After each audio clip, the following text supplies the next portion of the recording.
ಜೈ ಶ್ರೀರಾಮ್. ಇವತ್ತು ನಾವು ಭಗವದ್ಗೀತೆ ಉಪನ್ಯಾಸಗಳಲ್ಲಿ 6ನೇ ಅಧ್ಯಾಯ ಧ್ಯಾನ ಯೋಗ, ಅದರಲ್ಲಿ ಚಾಪ್ಟರ್ 42 ಪೇಜ್ ನಂಬರ್ 251 ಯೋಗ ಮಾಡುವವನ ಆಚರಣೆ ಹೇಗಿರಬೇಕು ಅನ್ನೋದನ್ನ ಇಂದ ಮಾಡಬೇಕಾಗಿದೆ. ಇದರ ಹಿಂದೆ ಆಗಿರೋ ಒಂದೆರಡು ಚಾಪ್ಟರ್ಗಳನ್ನ ಸ್ವಲ್ಪ ಮೆಲ್ಕಾಕೊಂಡು ಹೋಗ್ಬೇಕಲ್ವಾ, ಅದನ್ನು ಮಾಡೋಣ. ಅಲ್ಲಿಗೆ ಇದ್ರ ಹಿಂದೆ ಹೇಳಿದ 2 ಚಾಪ್ಟರ್ಗಳ ಹಿಂದೆ ಅಂತ ಅಂದ್ರೆ, ಇಲ್ಲಿ ಮೊದಲು ಎತ್ಕೊಂತಾನೆ ಧ್ಯಾನ ಯೋಗಕ್ಕೆ ಪೀಠಿಕೆ ಹೇಳಿದ್ರು, ಅದನ್ನ ಹೇಗೆ ಶುರು ಮಾಡ್ಕೋಬೇಕು ಅಂತ. 6ನೇ ಅಧ್ಯಾಯದ ಮೊದಲನೇ ಚಾಪ್ಟರ್. ಅದಕ್ಕಿಂತ ಹಿಂದೆ 5ನೇ ಅಧ್ಯಾಯದಲ್ಲಿ ಕೊನೆ 5 ಶ್ಲೋಕಗಳಲ್ಲಿ ಧ್ಯಾನ ಯೋಗ ಹೇಗೆ ಮಾಡಬೇಕು ಅಂತ ಹೇಳ್ಕೊಂಡಿದ್ರು. ಅಲ್ಲಿ ಏನ್ ಹೇಳಿದ್ರು, ಕರ್ಮಯೋಗ ಮಾಡಿಕೊಂಡು ಹೊರಗಡೆ ಸಾಧನೆ, ಕೊನೆಗೆ ನಾವು ಧ್ಯಾನ ಯೋಗ ಮಾಡಬೇಕಾದ್ರೆ ನಮ್ಮ ಮನಸ್ಸಿನಲ್ಲಿ ಈ ಕಾಮ, ಕ್ರೋಧ, ಲೋಭ, ಮೋಹ, ಮದ, ಮಾತ್ಸರ್ಯಗಳು ಕಡಿಮೆ ಆಗಿರಬೇಕು, ಭಯ ಇವೆಲ್ಲ ಕಡಿಮೆ ಆಗಿರಬೇಕು ಅಂತ ಕೂಡ ಹೇಳಿದ್ದಾಯ್ತು. ಮತ್ತೆ ಪ್ರಾಣಾಯಾಮಗಳನ್ನ ಮಾಡಿಕೊಂಡು ಅವೆಲ್ಲ ಹೇಳಿದ್ದು ಆಯ್ತು. ಆಹಾರ ವಿಹಾರಗಳನ್ನ ಹೇಳಿದ್ದಾಯ್ತು, ಎಲ್ಲವೂ ಹೇಳಿದ್ದಾಯ್ತು. ಈಗ ಧ್ಯಾನ ಯೋಗದ ಒಳಭಾಗ ಅನ್ನೋದು ಇಲ್ಲೇ ಆಹಾರ ವಿಹಾರದ್ದು ಬರುತ್ತೆ. ಇಲ್ಲಿ ನೋಡೋಣ. ಇಲ್ಲಿ ಧ್ಯಾನ ಯೋಗ ಅಂತನ್ನೋದು ಎಲ್ರಿಗೂ ಆಗೋದಿಲ್ಲ, ಕಷ್ಟವಾದ್ದು, ಕೊನೆ ಹಂತದ ಸಾಧನೆ. ಇದರಲ್ಲಿ ಅಂತಃಕರಣ ಶುದ್ಧಿ ಆಗಿರಬೇಕು, ಏಕಾಗ್ರತೆ ಬಂದಿರಬೇಕು, ಅಂದ್ರೆ ಪರಂಪರಾ ಸಾಧನ ಆಗಿರಬೇಕು, ಸಹಕಾರಿ ಸಾಧನ ಕೂಡ ತುಂಬಾ ಆಗಿರಬೇಕು. ಅಂಥವರಿಗೆ ಅಂತರ್ಮುಖತ್ವ ಬರುತ್ತೆ, ಏಕಾಂತವಾಸ, ಮೌನ ಇವುಗಳು ಮಾಡೋದಕ್ಕೆ ಸ್ವಲ್ಪ ಅರ್ಹತೆ ಬಂದಿರುತ್ತೆ. ಅದಕ್ಕೋಸ್ಕರ ಸಾಧಕನ ಮನಸ್ಸು ಹೇಗಿರಬೇಕು, ಸತ್ವಗುಣ ಪ್ರಧಾನವಾಗಿರ್ಬೇಕು. ಕರ್ಮಯೋಗ ಮಾಡಬೇಕಾದ್ರೆ ಸತ್ವಗುಣ ಇರಬೇಕು, ಆದರೆ ಕರ್ಮಯೋಗ ಮಾಡಬೇಕಾದ್ರೆ ಸತ್ವಗುಣ ಮುಂದೆ ಅಲ್ಲ, ಕರ್ಮ ಇದಕ್ಕೆ ಏನು ರಜೋಗುಣ ಮುಂದೆ, ಹಿಂದ್ಗಡೆ ಸತ್ವಗುಣ ಇರಬೇಕು. ಯಾಕೆ ಅಂತಂದ್ರೆ ನಾನು ಕೆಲಸಗಳು ಯಾವುದೇ ಮಾಡಬೇಕಾದ್ರೆ ಸ್ವಲ್ಪ ರಜೋಗುಣ ಸೇರಿರ್ಬೇಕು, ಆದ್ರೆ ಅದ್ರ ಹಿಂದೆಗಡೆ ಸತ್ವಗುಣ ಇರಬೇಕು. ಆದರೆ ನಾನು ಧ್ಯಾನ ಯೋಗ ಮಾಡುವಾಗ ಸತ್ವಗುಣ ಮುಂದಿರಬೇಕು, ಅದು ಇಂಪಾರ್ಟೆಂಟ್. ರಜೋಗುಣ ಇರುತ್ತೆ, ಸ್ವಲ್ಪ ಇರಬೇಕು, ಅದರಿಂದ ಅದು ಹಿಂದೆ ಇದ್ದಿರೋ ಆಯ್ತು. ಒಟ್ಟಿನಲ್ಲಿ ಸತ್ವಗುಣ ಪ್ರಧಾನವಾಗಿರ್ಬೇಕು. ಯಾರು ಸತ್ವಗುಣ ಧ್ಯಾನ ಯೋಗ ಮಾಡೋದಕ್ಕೆ ಇದು ತುಂಬಾನೇ ಇಂಪಾರ್ಟೆಂಟ್. ಆವಾಗ ಅವನು ಆ ಸತ್ವಗುಣವನ್ನು ಮೀರಿ ಒಂದೇ ಹೈ ಜಂಪ್, ಅದಕ್ಕೇನಂತಾರೆ ನೇರವಾದ ಜಿಗಿತ ಅಂತಾರೆ, ಅದಕ್ಕೆ ಈಸಿ ಅಂತ ಅದನ್ನು ಹೇಳಿದ್ದಾಯ್ತು. ಕೊನೆಗೆ ಈ ಧ್ಯಾನ ಯೋಗದಿಂದ ಆಗೋ ಫಲ ಏನು ಅಂತ ಹೇಳಿದ್ದು. ಧ್ಯಾನ ಯೋಗ ಮಾಡ್ತಾನೆ, ಅವನಿಗೇನು ಸಿಗುತ್ತೆ ರಿಸಲ್ಟು? ಮೊದಲನೇದು, ಅವನು ಕಾಯ ವಾಚ ಮನಸ್ಸ ಅವನು ಹೇಳ್ದಂಗೆ ಕೇಳಬೇಕು, ಅದು ಇಂಪಾರ್ಟೆಂಟ್. ಕೊನೆಗೆ ಅವನಿಗೆ ಹೆಣ್ಣು ಹೊನ್ನು ಮಣ್ಣು ಅಥವಾ ಮಣ್ಣಿನ ಹೆಂಟೆ ಕಲ್ಲು ಚಿನ್ನ ಎಲ್ಲವನ್ನು ಒಂದೇ ಸಮ ನೋಡೋದು ಬರಬೇಕು, ಅದು ಇಂಪಾರ್ಟೆಂಟ್. ಆವಾಗ ಧ್ಯಾನ ಯೋಗಿಯಾದವನು ಕಾಯವಾಚ ಮನಸ್ಸು ತನ್ನ ಹತೋಟಿಯಲ್ಲಿ ಇಟ್ಕೊಂಡಿರ್ತಾನೆ, ಅವನು ಹೇಳ್ದಂಗೆ ಕೇಳ್ತಾ ಇರ್ತಾನೆ, ಅಂದ್ರೆ ಅದು ರಿಸಲ್ಟ್, ಫಲ. ಅವನ್ ಸಾಧನೆ ಮಾಡೋ ಹಂತದಲ್ಲೇ ಇವು ಅವನು ಹೇಳ್ದಂಗೆ ಕೇಳ್ತಾ ಇರುತ್ತೆ. ಇನ್ನು ಮುಕ್ತನಾದ್ಮೇಲೆ ಎಫರ್ಟ್ಲೆಸ್, ಚಾಯ್ಸ್ಲೆಸ್, ಅದು ನಮಗೆ ಸಹಜವಾಗಿರುತ್ತೆ ಅನ್ನೋದು ಕೂಡ ಗೊತ್ತಾಯ್ತು. ಇನ್ನ ಅವನ ಮನಸ್ಸು ಹೇಗಿರುತ್ತೆ? ಪ್ರಶಾಂತ ಚಿತ್ತವಾಗಿರುತ್ತೆ, ಶಾಂತವಾಗಿರುತ್ತೆ. ಅಲ್ಲಿ ಚಿತ್ತ ವಿಕ್ಷೇಪಗಳಿರಲ್ಲ, ಸಂಕಲ್ಪ ವಿಕಲ್ಪಗಳು ಇರೋದಿಲ್ಲ ಅನ್ನೋದು ಹೇಳು. ಅವನಿಗೆ ದ್ವಂದ್ವಗಳ ಕಾಟ ಅಷ್ಟಿರೋದಿಲ್ಲ. ಅದಕ್ಕೆ ಶಮ, ದಮ, ಉಪರತಿ, ತಿತಿಕ್ಷಾ ಅಂದ್ರೆ ದ್ವಂದ್ವಗಳು. ಅವನು ತಡ್ಕೊಳ್ಳೋ ಅಷ್ಟರ ಶಕ್ತಿ ಬಂದಿರುತ್ತೆ ಅವನಿಗೆ ಅದು. ಮತ್ತೆ ಉಪರತಿ, ಉಪ ಸಮೀಪ, ರತಿ ಯಾವುದರ ಸಮೀಪ? ಆತ್ಮನ ಸಮೀಪ ಅವನಿಗೆ ಅದರಲ್ಲೇ ಇರೋದಕ್ಕೆ ರತನಾಗಿರ್ಬೇಕು, ಹೊರತು ಆತ್ಮಚಿಂತನೆ ಮಾಡೋದಕ್ಕೆ ಅವನು ಸಿದ್ಧನಾಗಿರ್ಬೇಕು. ಅದು ಎಷ್ಟೋ ವರ್ಷಗಳಿಂದ ಮಾಡಿದ್ರೆ ಸಾಧ್ಯ, ಒಂದೇ ಸಾರಿ ಕೂತ್ಕೊಂಡು ಮಾಡೋಕ್ಕೆ ಬರೋದಿಲ್ಲ, ಅದು ಮನಸ್ಸು ಕೇಳೋದಿಲ್ಲ. ಹಾಗೆ ಹೀಗೆ ನೋಡ್ರಿ, ಈಗ ನೀವು ಬೆಳಗ್ಗೆ 3 ಗಂಟೆ, ಸಾಯಂಕಾಲ 3 ಗಂಟೆ ಪ್ರವಚನ ಕೇಳೋದು, ಅದನ್ನೇ ವಿಚಾರ ಕೇಳೋದು, ಅಟ್ಲೀಸ್ಟ್ 2 ಗಂಟೆ, ಮತ್ತು ಅದನ್ನು 1-2 ಗಂಟೆ ಪುಸ್ತಕ ಓದೋದು, ಇಂಥ ಪುಸ್ತಕ ಅವೆಲ್ಲ ಮಾಡಿದ್ರೆ ಅಲ್ಲಿಗೆ ಸ್ವಲ್ಪ ಏಕಾಗ್ರತೆ ಬಂದಿದೆ ಅಂತ ಅನ್ಸಲ್ವೇನೋ. ಮತ್ತೆ ಈ ತಿತಿಕ್ಷೆಗೆ 2 ರೀತಿಯಲ್ಲಿ ಹೇಳಿದೆ. 2ನೇ ಅಧ್ಯಾಯದಲ್ಲಿ ಜ್ಞಾನ ದೃಷ್ಟಿಯಿಂದ ಹೇಳಿದ್ದು, ಅದು ವಿವೇಕದ ಕೆಲಸ. ಅದಕ್ಕೋಸ್ಕರ ಹಾಗೆ ವಿವೇಕದಿಂದ ದ್ವಂದ್ವಗಳನ್ನ ತಡ್ಕೊಳ್ಳೋದು, ಅದು ಇವು ಆಗಮಪಾಯಗಳು ಬಂದು ಹೋಗೋದು ವಿವೇಕದಿಂದ ನಾವು ತಾಳಿದವನು ಬಾಳಿಯ ಅಂತ ತಡ್ಕೋಬೇಕು ಅಂತ ಹೇಳಿದ್ರು.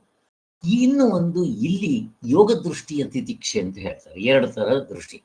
ಯೋಗ ದೃಷ್ಟಿ ಅಂದ್ರೆ ಸ್ವಲ್ಪ ಹಠ, ತಡ್ಕೊಳ್ಳೋದು, ಸ್ವಲ್ಪ ಹೆಚ್ಚು ಕಡಿಮೆ ಆದರೂ ಒಂದು ತಡ್ಕೊಳ್ಳೋದಕ್ಕೆ ಪ್ರಯತ್ನ ಮಾಡಬೇಕು. ಏನೋ ಅಕಸ್ಮಾತ್ ಆಹಾರ ಸಿಗಲಿಲ್ಲ, ಅಡ್ಜಸ್ಟ್ ಮಾಡ್ಕೊಳ್ಬೇಕು. ಪ್ರತಿಯೊಂದು ಸುಮ್ಮನೆ ದೃಷ್ಟಾಂತ ಕೊಟ್ಟಿದ್ದು ಹೀಗೆ. ಮತ್ತೆ ಅವನಿಗೆ ತಾಪತ್ರೆಗಳು ತುಂಬ ಕಡಿಮೆ ಆಗ್ಬಿಟ್ಟಿರುತ್ತೆ, ಇರೋದಿಲ್ಲ, ನಿಲ್ಲಂತ ಹೇಳ್ಬೋದು. ಮುಕ್ತನಾಗಕ್ಕೆ ಮೊದಲೇ ತಾಪತ್ರೆಗಳು 3: ಆಧ್ಯಾತ್ಮಿಕ, ಆದಿಭೌತಿಕ, ಆದಿದೈವಿಕ. ಇದು ಗೊತ್ತಾಯ್ತು ನಮಗೆ. ಆದ್ದರಿಂದ ಇದು ಯೋಗಿಗೆ ಮಾತ್ರ ಸಾಧ್ಯ. ಜ್ಞಾನ ವಿಜ್ಞಾನ ಅಂತ ಹೇಳಿದ್ರು. ಇಲ್ಲಿ ಯಾರಿಗಾದ್ರೂ ಒಬ್ಬನು ಹೊಟ್ಟೆ ನೋವು ಬಂದಿದ್ರೆ ಅದು ವಿಜ್ಞಾನ, ಅವನ ಅನುಭವ. ಹೊಟ್ಟೆ ನೋವು ಬಂದಿದ್ರೆ ಅಲ್ವಾ, ಆದರೆ ಡಾಕ್ಟ್ರಿಗೆ ಅನುಭವ ಅಲ್ಲ, ಅವನು ಅದಕ್ಕೆ ಜ್ಞಾನ. ಅವನಿಗೆ ಹೊಟ್ಟೆ ನೋವು ಬಂದರೆ ಏನೇನಾಗುತ್ತೆ ಅನ್ನೋದು ಗೊತ್ತಿರುತ್ತೆ, ಅದು ಥಿಯರಿಟಿಕಲ್ ನಾಲೆಡ್ಜ್, ಪುಸ್ತಕದ ಬದನೆಕಾಯಿ. ಆದರೆ ಆ ಪೇಷಂಟ್ಗೆ ಆ ಹೊಟ್ಟೆ ನೋವು ಅನುಭವಿಸ್ತಾ ಇರೋದ್ರಿಂದ ಅವನಿಗೆ ಪ್ರಾಕ್ಟಿಕಲ್ ಅನುಭವ, ಅದನ್ನು ವಿಜ್ಞಾನ ಅಂತಾರೆ. ಅದಕ್ಕೆ ಜ್ಞಾನ ವಿಜ್ಞಾನಗಳು 2 ಬೇಕಾಗುತ್ತೆ. ಇದಕ್ಕೆ ನಮಗೆ ಥಿಯರಿಟಿಕಲ್ ನಾಲೆಡ್ಜ್ ಇರಬೇಕು, ಈ ಧ್ಯಾನ ಹೇಗೆ ಮಾಡಬೇಕು ಅಂತ, ಮತ್ತೆ ಅದನ್ನು ಅನುಭವದಿಂದ ಪ್ರಾಕ್ಟಿಕಲ್ ನಾಲೆಡ್ಜ್ ಕೂಡ ಆಗಿರಬೇಕು. ಹೀಗೆ ಧ್ಯಾನ ಯೋಗವೆಂದ್ರೇನು? ವೇದಾಂತ ವಿಚಾರವನ್ನ ತನ್ನ ಅನುಭವಕ್ಕೆ ತಂದುಕೊಳ್ಳೋ ಪ್ರಯತ್ನ ಮಾಡಬೇಕು. ಪ್ರಯತ್ನ ಮಾಡುವಾಗ ಎಫರ್ಟ್ ಹಾಕಿ ಪುರುಷ ಪ್ರಯತ್ನದಿಂದ ಮಾಡಬೇಕು. ಆ ತತ್ವದಲ್ಲಿ ನಿಂತ ಮೇಲೆ ಸಹಜವಾಗಿ ಎಫರ್ಟ್ಲೆಸ್, ನಮಗೆಲ್ಲ ಗೊತ್ತಿದೆ. ಆದ್ದರಿಂದ ಹಾಗಾದರೆ ಥಿಯರಿಟಿಕಲ್ ನಾಲೆಡ್ಜಲ್ಲಿ ಪರೋಕ್ಷ ಜ್ಞಾನ, ಪರೋಕ್ಷ ಅಂತಂದರೆ ಜಸ್ಟ್ ಪುಸ್ತಕದ ನಾಲೆಡ್ಜ್, ಅಪರೋಕ್ಷ ಅಂತಂದರೆ ಕ್ಯಾಶ್ ಆ್ಯಂಡ್ ಕ್ಯಾರಿ, ಹಾಗೆ ಅಪರೋಕ್ಷ ಜ್ಞಾನ. ಈಗ ನಾವು ಅವಸ್ಥಾತ್ರ ವಿಚಾರದಿಂದ ಆತ್ಮನ ಗುರುತಿಸಿದ್ರೆ ಇದು ಪರೋಕ್ಷವ ಅಪರೋಕ್ಷವ? ಈಗ ಸಾರ್ವತ್ರಿಕ ಪೂರ್ಣ ಅನುಭವ ಅವಸ್ಥೆ ವಿಚಾರದಿಂದ ನಮ್ಗೆ ಆತ್ಮನ್ ಎಲ್ಲರೂ ಗುರುತಿಸ್ಕೊಂಡಿದ್ದೀವಿ. ಇದು ಪರೋಕ್ಷವ ಅಪರೋಕ್ಷವ? ಪರೋಕ್ಷನೇ ಸರ್, ಇನ್ನು ಅನುಭವದಲ್ಲಿ ನಿಂತಿಲ್ಲಲ್ಲ ಸರ್. ಪರೋಕ್ಷನೇ. ಪರೋಕ್ಷವೇ. ನನಗೆ ಗೊತ್ತಾಗಿದೆ ಆತ್ಮ ಅಂದ್ರೆ ಏನು, ನಿಜವಾಗ್ಲೂ ಯಾವುದಕ್ಕೆ ಆತ್ಮ ಅಂತ ಅನ್ಬೇಕು ಸ್ಪಷ್ಟತೆ ಬಂದಿದೆ. ಮೊದಲು ಈ ದೇವರುಗಳನ್ನ ಅನ್ಕೊಂತ ಇದ್ವಲ್ಲ, ಅದಲ್ಲ. ಆ ಅನುಭವ, ನೇರಾದ ಅನುಭವ, ಅದು ಇನ್ಸ್ಟ್ರೂಮೆಂಟ್ ಇಂದ ನೋಡಿದ್ದಲ್ಲ, ಡೈರೆಕ್ಟ್ ಇಂಟ್ಯೂಷನ್. ಯಾವ ಇನ್ಸ್ಟ್ರೂಮೆಂಟ್ಸು ಉಪಯೋಗಿಸ್ಕೊಂಡ್ಲಿಲ್ಲ ಅದು, ಆದ್ರೂ ಪರೋಕ್ಷ. ಈಗ ಶ್ರವಣವೋ ಮನನವೋ ನಿಧಿಧ್ಯಾಸನವೋ ಮಾಡಿ ಆ ತತ್ವದಲ್ಲಿ ನಿಲ್ತಾರಲ್ಲ, ರಾಮಕೃಷ್ಣ ಪರಮಹಂಸರು, ರಮಣ ಮಹರ್ಷಿಗಳು, ಬುದ್ಧ, ಇಂಥವರೆಲ್ಲ, ಅದೇನು? ಅದು ಅಪರೋಕ್ಷ ಜ್ಞಾನ. ಇದು ಅನುಭವ. ಪೇಷಂಟ್ ಕಾಟ್ಲ ಹೊಟ್ಟೆ ನೋವಿದ್ದಾಗ ಅದು ಅವನಿಗೆ ಅಪರೋಕ್ಷ ಅನುಭವ, ಅವನ ಸ್ವಂತ ಅನುಭವ. ಆದರೆ ಡಾಕ್ಟರ್ಗಳಿಗೆ ಅವ್ರ ಮನೆಯವ್ರು ಕರ್ಕೊಂಡು ಬಂದಾಗ ಅವರಿಗೆ ಅಪರೋಕ್ಷ. ಸ್ವಲ್ಪ ಪರೋಕ್ಷ ಅಪರೋಕ್ಷ ಚೆನ್ನಾಗಿ ಅರ್ಥ ಮಾಡ್ಕೋಬೇಕು, ಕನ್ಫ್ಯೂಷನ್ ಇರುತ್ತೆ ಸ್ಟಾರ್ಟಿಂಗ್ನಲ್ಲಿ. ಹೀಗೆ ಆದರೆ ಈ ಪರೋಕ್ಷವ ಜ್ಞಾನ ಆಗದೆ ಎಷ್ಟು ಜನಕ್ಕಾಗಿರುತ್ತೆ? ಆಗಿರೋದಿಲ್ಲ. ಇನ್ನು ಅಪರೋಕ್ಷ ಜ್ಞಾನ ಆಗೋದು ತುಂಬಾ ಅಪರೂಪ. ಇಷ್ಟು ಗೊತ್ತಾಯಿತು. ಆದ್ದರಿಂದ ಆ ಪೂರ್ಣ ತೃಪ್ತಿಯಾಗುವುದೋ ಅವನನ್ನ ಯುಕ್ತನೋ, ಬೇಕಾದಷ್ಟು ಹೆಸರುಗಳಿಂದ ಕರೀತಾರೆ, ಗೊತ್ತಾಯಿತು. ಧ್ಯಾನ ಯೋಗದ ಪೂರ್ಣ ಫಲವನ್ನ ಪಡ್ಕೊಂಡಿರ್ತಾನೋ ಅವನು ಅಂತ, ಮುಕ್ತನಾಗಿರ್ತಾನೆ ಅಂತ. ಧ್ಯಾನ ಯೋಗಿಯ ಚಿತ್ತ ಹೇಗಿರುತ್ತೆ? ಅದೇ ಹೇಳಿದ್ವಲ್ಲ, ದ್ವಂದ್ವಗಳನ್ನ ಸಹಿಸ್ಕೊಳ್ಳೋದು, ಹೆಣ್ಣು ಹೊನ್ನು ಮಣ್ಣು ಮೂರರಲ್ಲೂ ಅವನಿಗೆ ಆಸೆ ಇಲ್ಲದೆ ಇರೋದು, ಇವೆಲ್ಲ ಇರುತ್ತೆ. ಇದಕ್ಕೆ ಒಂದು ದೃಷ್ಟಾಂತ ಕೊಟ್ಟಿದ್ರು, ಹೈವೇನಲ್ಲಿ ಹೋಗ್ತಾ ಇರೋ ಕಾರ್ ಆಗಲಿ ಬಸ್ ಆಗಲಿ ಏನು ಗೊತ್ತಾಗಲ್ಲ, ಜೈ ಅಂತ ಏರೋಪ್ಲೈನಲ್ಲಿ ಹೋದಂಗಿರುತ್ತೆ. ಹಂಗಿರ್ಬೇಕು ಧ್ಯಾನ ಯೋಗದಲ್ಲಿ ಕೂಡ. ಇರುಕು ಮುರುಕು ಇಲ್ಲದೆ ಏನು ಅಲ್ಲಿ ಕಾನ್ಸಂಟ್ರೇಷನ್, ಅದನ್ನೇ ಚಿಂತನೆ ಮಾಡ್ಕೊತಾ ಹೋಗ್ತಾ ಇರ್ತೀವಿ. ಆದ್ದರಿಂದ ಅವನಿಗೆ ಸಮತ್ವ ಸಿಕ್ಕಿರುತ್ತೆ. ನೆಕ್ಸ್ಟ್, ಅವನು ಹೇಗಿರ್ತಾನೆ? ಅವನಲ್ಲಿ ಮೋಸ ವಂಚನೆ ಕಪಟ ಇವಿರೋದಿಲ್ಲ. ಈಗ ಸುಮ್ಮನೆ ಒಂದು ದೃಷ್ಟಾಂತ ಕೊಡ್ತಾರೆ. ಇವಾಗ ಫಾರ್ ಎಕ್ಸಾಂಪಲ್ ಯಾರಿಗಾದ್ರೂ ಮೀಡಿಯೇಟರ್ ತನ ಮಾಡ್ತಾ ಇದ್ರೆ ಇಬ್ಬರಿಗೂ ಸಮನಾಗಿ ಮಾಡ್ಬೇಕು ನಾವು. ಒಂದು ಕಣ್ಣಿಗೆ ಸುಣ್ಣ, ಒಂದು ಕಣ್ಣಿಗೆ ಬೆಣ್ಣೆ, ಇವು ಮಾಡಬಾರ್ದು. ಇಬ್ಬರಿಗೂ ತೊಂದರೆ ಆಗ್ಬಾರ್ದು, ಇಬ್ಬರಿಗೂ ಒಳ್ಳೇದಾಗೋ ರೀತಿಯಲ್ಲಿ ಅವನು ಆ ಒಂದು ಡಿವಿಷನ್ ಮಾಡೋದು ಅವೆಲ್ಲ ಹಂಗಿರ್ಬೇಕು ಅಂತ ಹೇಳ್ತಾರೆ. ಹಂಗಿರ್ತಾನೆ, ಅವನಲ್ಲಿ ಏರುಪೇರು ಇರೋಲ್ಲ. ಅದಕ್ಕೆ ಜ್ಞಾನಿಯಾದವರು ಹೇಗಿರ್ತಾರೆ ಅಂತ 4ನೇ ಅಧ್ಯಾಯದಲ್ಲಿ ಹೇಳಿದಾಗ, ಬ್ರಾಹ್ಮಣ, ಆನೆ, ಗೋವು, ನಾಯಿ ಮತ್ತೆ ಶೂದ್ರ ಅಥವಾ ಚಾಂಡಾಲನಲ್ಲಿ ಒಂದೇ ಸಮನಾಗಿ ನೋಡ್ತಾರೆ. ಅವರು ಈ ಹೊರಗಡೆ ಇರೋದಕ್ಕೆ ಇಂಪಾರ್ಟೆನ್ಸ್ ಕೊಡಲ್ಲ. ಹೊರಗಡೆ ಯಾವುದು? ವಾಚಾರಂಭಣಂ ವಿಕಾರೋ ನಾಮಧೇಯಂ. ಮತ್ತು ಯಾವುದಕ್ಕೆ ಎಲ್ಲರಲ್ಲೂ ಸಮನಾಗಿರೋ ಆ ಒಳಗಡೆ ಇರೋ ಆತ್ಮತತ್ವಕ್ಕೆ ಇಂಪಾರ್ಟೆನ್ಸ್ ಕೊಡ್ತಾರೆ. ನಾವು ಇವುಗಳನ್ನ ಹೊರಗಡೆ ನೋಡಿಕೊಂಡು ಭಗವಂತ ಒಂದು ಕಣ್ಣಿಗೆ ಸುಣ್ಣ, ಒಂದು ಕಣ್ಣಿಗೆ ಬೆಣ್ಣೆ ಇಟ್ನಲ್ಲ ಅಂತ ಅನ್ಕೊಂತೀವಿ. ಸರಿಯಾಗಿ ವಿಚಾರ ಮಾಡಿದ್ರೆ ಅವನು ಎಲ್ಲರಲ್ಲೂ ಸಮನಾಗಿ ಕೂತಿದ್ದಾನೆ. ಹೊರಗಡೆ ನಾವು ಮಾಡಿಕೊಂಡಿರೋದು, ಇದು ನಾವೇ ತೊಳ್ಕೋಬೇಕು ಅನ್ನೋದು ನಮಗೆ ಗೊತ್ತು. ಹೀಗೆ ಆದ್ದರಿಂದ ಈ ಪರಮಾರ್ಥವಾದ ಬ್ರಹ್ಮ ಅಥವಾ ಆತ್ಮನನ್ನ ಎಲ್ಲರಲ್ಲಿಯೂ ಸಮನಾಗಿ ಕಾಣಬೇಕು ನಾವು. ಹೊರಗಡೆ ವಸ್ತುಗಳಿಂದ ವೈಷಮ್ಯ ಕಂಡ್ರೂ ಅದನ್ನೇ ವಾಚಾರಂಭ ಮಣಿಕಾರೋ ನಾಮಧೇಯಂ, ಒಳಗಡೆದು ಸಮದೃಷ್ಟಿಯಾಗಿರುತ್ತೆ ಅನ್ನೋದು ಗೊತ್ತಾಯ್ತು. ಆದ್ದರಿಂದ ಈ ಧ್ಯಾನ ಯೋಗ ಚಿತ್ತದ ಸ್ವಭಾವ ಹೇಗಿರುತ್ತೆ ಅಂತಂದ್ರೆ ಏಕಾಂತದಲ್ಲಿರ್ಬೇಕು ಅವನು. ಅಂದ್ರೆ ತನ್ನ ಜೊತೆಗೆ ಯಾರೊಬ್ಬರು ಇರಬಾರ್ದು. ಕಾಯವಾಚ ಮನಸ ಅವನು ಹೇಳ್ದಂಗೆ ಕೇಳ್ತಾ ಇರಬೇಕು. ಮನಸ್ಸು ಸಮಾಧಾನದಿಂದ ಇರಬೇಕು ಅಂತ ಹೇಳಿ ಅದನ್ನು ಎಕ್ಸ್ಪ್ಲೈನ್ ಮಾಡ್ತಾ ಇದ್ದಾರೆ. ಏಕಾಏಕಿಯಾಗಿ ಇರಬೇಕು ಮೊದಲನೇದು. ಅಂದ್ರೆ ಹೆಂಡತಿ ಜೊತೆಯಲ್ಲಿ, ಮಕ್ಕಳ ಜೊತೆಯಲ್ಲಿ ಇದ್ದು ಧ್ಯಾನ ಮಾಡೋಕೆ ಆಗೋದಿಲ್ಲ. ಏಕಾಂತವಾಸ, ಮೌನ ಇವುಗಳನ್ನೆಲ್ಲ ಮೊದಲೇ ಅಭ್ಯಾಸ ಮಾಡಿರ್ಬೇಕು. ಮೌನ, ಮಾತು ನಿಲ್ಸಿರ್ಬೇಕು. ಯಥಚಿತ್ತಾತ್ಮನಾಗಿರ್ಬೇಕು. ಅಂದ್ರೆ ಕಾಯವಾಚ ಮನಸ್ಸ ತನ್ನ ಹಿಡಿತದಲ್ಲಿ ಇಟ್ಕೊಂಡಿರ್ಬೇಕು. ನಿರಾಶಿ ಅಪರಿಗ್ರಹ. ಇಲ್ಲಿ ಯಮನಿಯಮಗಳಲ್ಲಿ ಅಪರಿಗ್ರಹ ಅಂತ ಬರುತ್ತೆ. ಅಪರಿಗ್ರಹ ಅಂದ್ರೆ ದೇವರು ನಮ್ಗೆ ಏನು ಕೊಟ್ಟಿದ್ದಾನೋ ಅದರಲ್ಲಿ ತೃಪ್ತಿಯಿಂದ ಇರೋದು. ಕೆಲವ್ರಿಗೆ ಏನು ಕೊಟ್ಟರು ತೃಪ್ತಿ ಇರೋದಿಲ್ಲ. ಆದ ಭಗವಂತ ನನಗೆ ಕೈ ಕೊಟ್ಟ ಅಂತ ಹಿಂಗೆ ಬೈಕೊಂತ ಇರ್ತೀವಿ. ಅದಕ್ಕೆ ಭಗವಂತನ ಕೈವಾಡ ನಾನೇ ಮಾಡ್ಕೊಂಡಿರೋದಿದು. ಆದ್ದರಿಂದ ನಾನು ಅನುಭವಿಸ್ಬೇಕು. ಉಪ್ಪು ತಿಂದವನು ಯಾರು? ನಾನು. ಬಾಯಾರಿಕೆ ಆಗೋದು ಯಾರಿಗೆ? ನನಗೆ. ನೀರು ಯಾರು ಕುಡಿಬೇಕು? ನಾನೇ. ಹಾಗೆ ಈ ಅಪರಿಗ್ರಹ ಇವುಗಳನ್ನೆಲ್ಲ ಇವು. ಆದ್ದರಿಂದ ಯಾವ ಬಯಕೆಯೂ ಇಲ್ಲದೆ, ತಾನು ತನ್ನದು ಅನ್ನೋದು ಯಾವುದೂ ಇಲ್ಲದೆ, ಸರ್ವಸಂಗ ಪರಿತ್ಯಾಗಿಯಾಗಿ ಏಷಣಾತ್ರಯವನ್ನು ದೂರ ಮಾಡಿ. ಏಷಣಾತ್ರಯ ಅಂದರೆ ಲೋಕೈಷಣ, ವಿತ್ತೈಷಣೆ, ಪುತ್ರೈಷಣೆ, ಮೂರನ್ನು ದೂರ ಮಾಡಿರ್ಬೇಕು. ಹೆಣ್ಣು ಹೊನ್ನು ಮಣ್ಣು, ಸರಳವಾಗಿ ಹೇಳಬೇಕು ಅಂದರೆ ಎಲ್ಲ ಒಂದೇ. ಆದ್ದರಿಂದ ಇವೆಲ್ಲ ಹೇಳಿದರೆ ನೋಡಿದ್ರೆ ಈ ಸನ್ಯಾಸಿಗಳು ಶಂಕರಾಚಾರ್ಯರು ಸನ್ಯಾಸಿಗಳಾಗಿರೋದ್ರಿಂದ ಇದು ಸನ್ಯಾಸಿಗಳಿಗೋಸ್ಕರ ಹೇಳಿದ್ರು ಅಂತಾರೆ.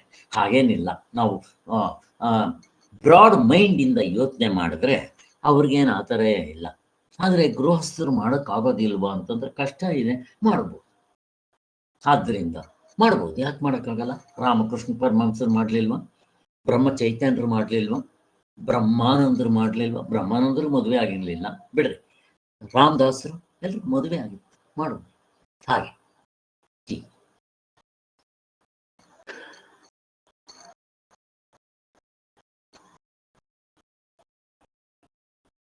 ಇನ್ನು ಶೀತೋಷ್ಣಗಳಲ್ಲಿ ಸಮವಾಗಿರೋದು, ಶತ್ರು ಮಿತ್ರರಲ್ಲಿ ಉದಾಸೀನವಾಗಿರೋದು, ಸಮಾಧಾನವುಳ್ಳವಾದ ಚಿತ್ತವನ್ನು ಇಟ್ಕೊಳ್ಳೋದು, ಏಕಾಂಗಿಯಾಗಿರೋದು, ಏನನ್ನು ಬಯಸದೆ ತನ್ನದೆಂಬ ಆಸ್ತಿ ಅಭಿಮಾನ ಇಲ್ಲದೆ ಇರುವುದು, ಇವೆಲ್ಲ ಮೌನವಾಗಿರೋದು, ಇವೆಲ್ಲ ಸನ್ಯಾಸಿ. ನಾವು ಕೂಡ ಎಷ್ಟಾದ್ರೆ ಅಷ್ಟು ಮಾಡ್ಬೋದು, ಮಾಡೋಕ್ಕಾಗುತ್ತೆ. ಆದ್ದರಿಂದ ಈ ಧ್ಯಾನ ಯೋಗ ಅನ್ನೋದು ಗೃಹಸ್ಥರಿಗೆ ಯಾವ ಉಪಯೋಗಕ್ಕೂ ಬರಲ್ಲ ಅಂತ ಹಾಗೆಲ್ಲ ಹೇಳ್ಬೇಕಾಗಿಲ್ಲ. ಅದನ್ನು ಆದಷ್ಟು ಮಟ್ಟಿಗೆ ಸಂಪಾದಿಸ್ಕೊಳ್ಳೋದಕ್ಕೆ ಪ್ರಯತ್ನ ಮಾಡಬೇಕು. ಧ್ಯಾನ ಯೋಗದಲ್ಲಿರುವ ಗುಣಗಳೆಲ್ಲವೂ ಕರ್ಮಯೋಗದಲ್ಲಿ ಒಂದಿಷ್ಟಾದರೂ ಇದ್ದೇ ಇರುತ್ತೆ. ಅಲ್ಲಿ ಏನು ಮಾಡ್ತೀವಿ ಅಂದರೆ, ಧ್ಯಾನ ಯೋಗದಲ್ಲಿ ನಾನು ಅನ್ನೋ ಅಹಂಕಾರ, ಫಲದ ಆಸೆ ಅವು ಹೊರಟೋಗ್ಬಿಡುತ್ತೆ. ಅಂದರೆ ಕರ್ತೃತ್ವ ಭೋಕ್ತೃತ್ವ ಹೋಗೋದಿಕ್ಕೆ ಶ್ರವಣ ಮನನ ಧ್ಯಾನ ಮಾಡಬೇಕಾಗುತ್ತೆ. ಕರ್ಮಯೋಗದಲ್ಲ ಬೆರಡನೇ ಬಿಟ್ಟೆ ಮಾಡ್ತಾ ಇರ್ತೀರ, ಅದಕ್ಕೆ ಇದೆ. ಮತ್ತೆ ಸಮಾಧಾನವಾದ ಚಿತ್ತ ಇರುತ್ತೆ. ಕರ್ಮಯೋಗದಲ್ಲಿ ಬೆರಡು ಬಿಟ್ಟರೆ ಮೈಂಡು ಬ್ಯಾಲೆನ್ಸ್ ಇದರಿಂದ ಇರುತ್ತೆ. ಅಲ್ಲೂ ಪರಮಾತ್ಮನ ಸೇರಿಸ್ಕೊಂಡೆ ಕರ್ಮಯೋಗ ಮಾಡ್ತೀರಾ, ಇಲ್ಲೂ ದೇವರೇ ಬೇಕು, ಆತ್ಮನೇ ಬೇಕು, ನನ್ನ ಆತ್ಮನ ತಿಳ್ಕೋಬೇಕು ಅಂತ ಮಾಡ್ತೀರಾ. ಅಲ್ಲಿಗೆ ಎರಡಕ್ಕೂ ತುಂಬಾ ಹೊಂದಾಣಿಕೆ ಇದೆ ಅಂತ ಹೇಳ್ತಾರೆ. ಆದ್ದರಿಂದ ಕರ್ಮಯೋಗ ಹೊರಗಿನ ಸಾಧನೆ, ಆಮೇಲೆ ಶಮದಮಾದಿಗಳು ಒಳಗಿನ ಸಾಧನೆ ಅಂತ ಹೇಳಿದ್ದು ಗೊತ್ತು. ಆದ್ದರಿಂದ ಯೋಗಿಯಾದವನು ಎಲ್ಲರಲ್ಲೂ ಸಮಚಿತ್ತದಿಂದ ಇರ್ತಾನೆ. ವ್ಯವಹಾರದಲ್ಲೂ ಕೂಡ ಅವನು ವ್ಯವಹಾರ ಮಾಡುವಾಗಲೂ ತನ್ನ ಮನಸ್ಸನ್ನ ಹತೋಟಿಯಲ್ಲಿ ಇಟ್ಕೊಂಡು ಸಮತ್ವದಲ್ಲಿ ಇಟ್ಕೊಂಡು ಕೆಲಸ ಮಾಡಬೇಕು.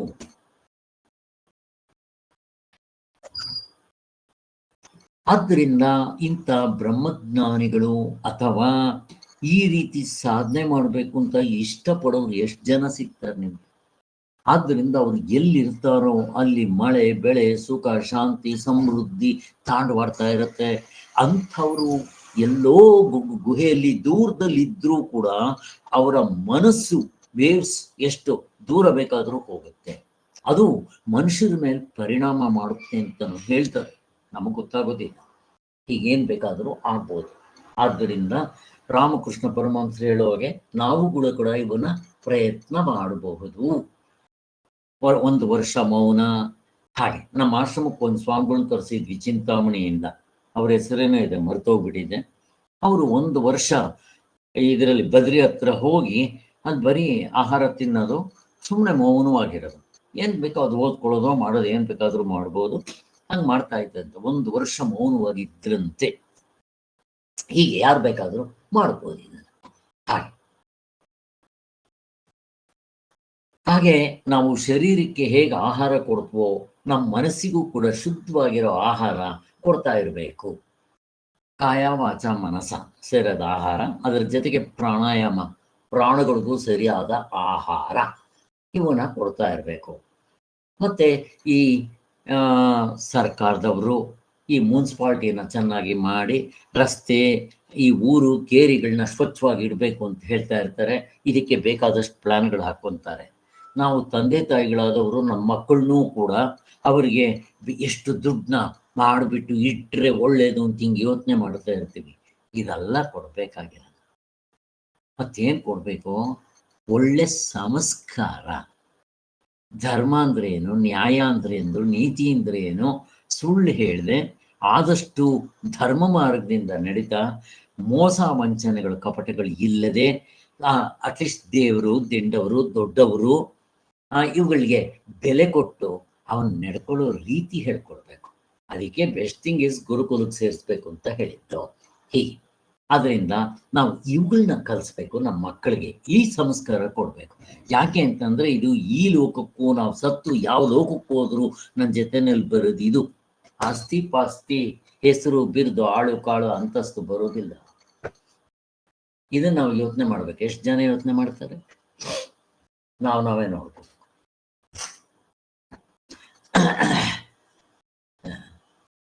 ವಿದ್ಯಾಭ್ಯಾಸ ಅಂದ್ರೆ ಏನು?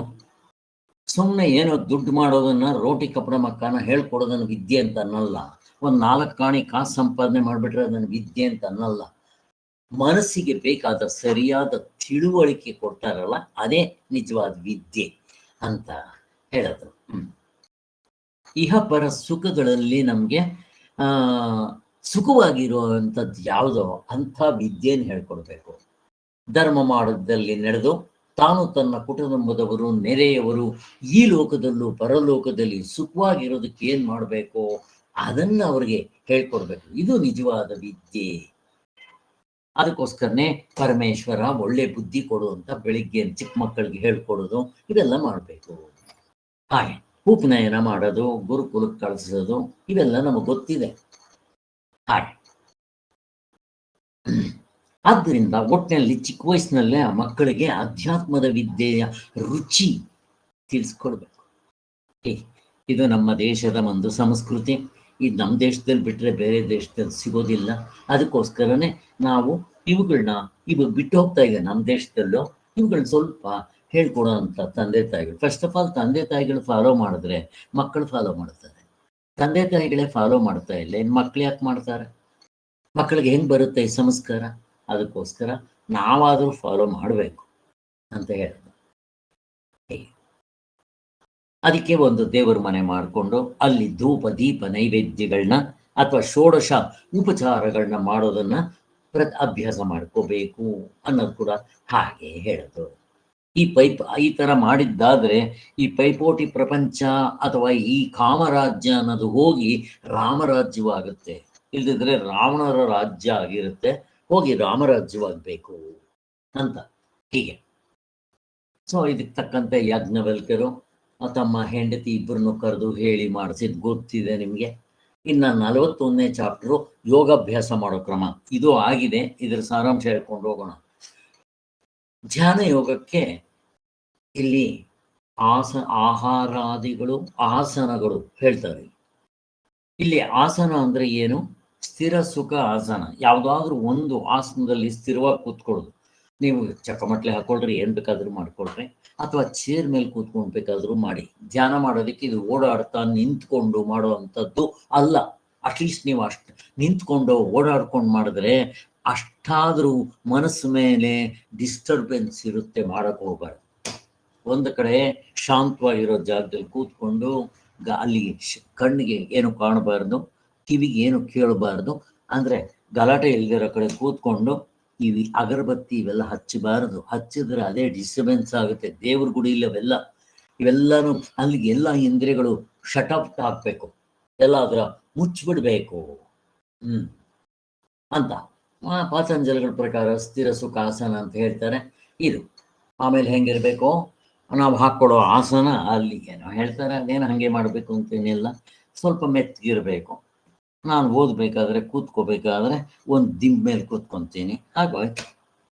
ಯಾರಿಗೆ ಕೂತ್ಕೊಳ್ಳೋಕ್ಕಾಗಲ್ವೋ ನೀವು ದಿಂಬ ಮೇಲೆ ಕೂತ್ಕೊಳ್ರಿ, ಕಾಲುಗಳು ಸ್ವಲ್ಪ ಕೆಳಗಿರ್ಲಿ, ಅವಾಗ ಎಷ್ಟೊತ್ತು ಬೇಕಾದ್ರೂ ಕೂತ್ಕೊಳ್ರಿ. ಚಕ್ಕಮಟ್ಲೆ ಹಾಕೊಂಡು ಕೂತ್ಕೊಳ್ರಿ.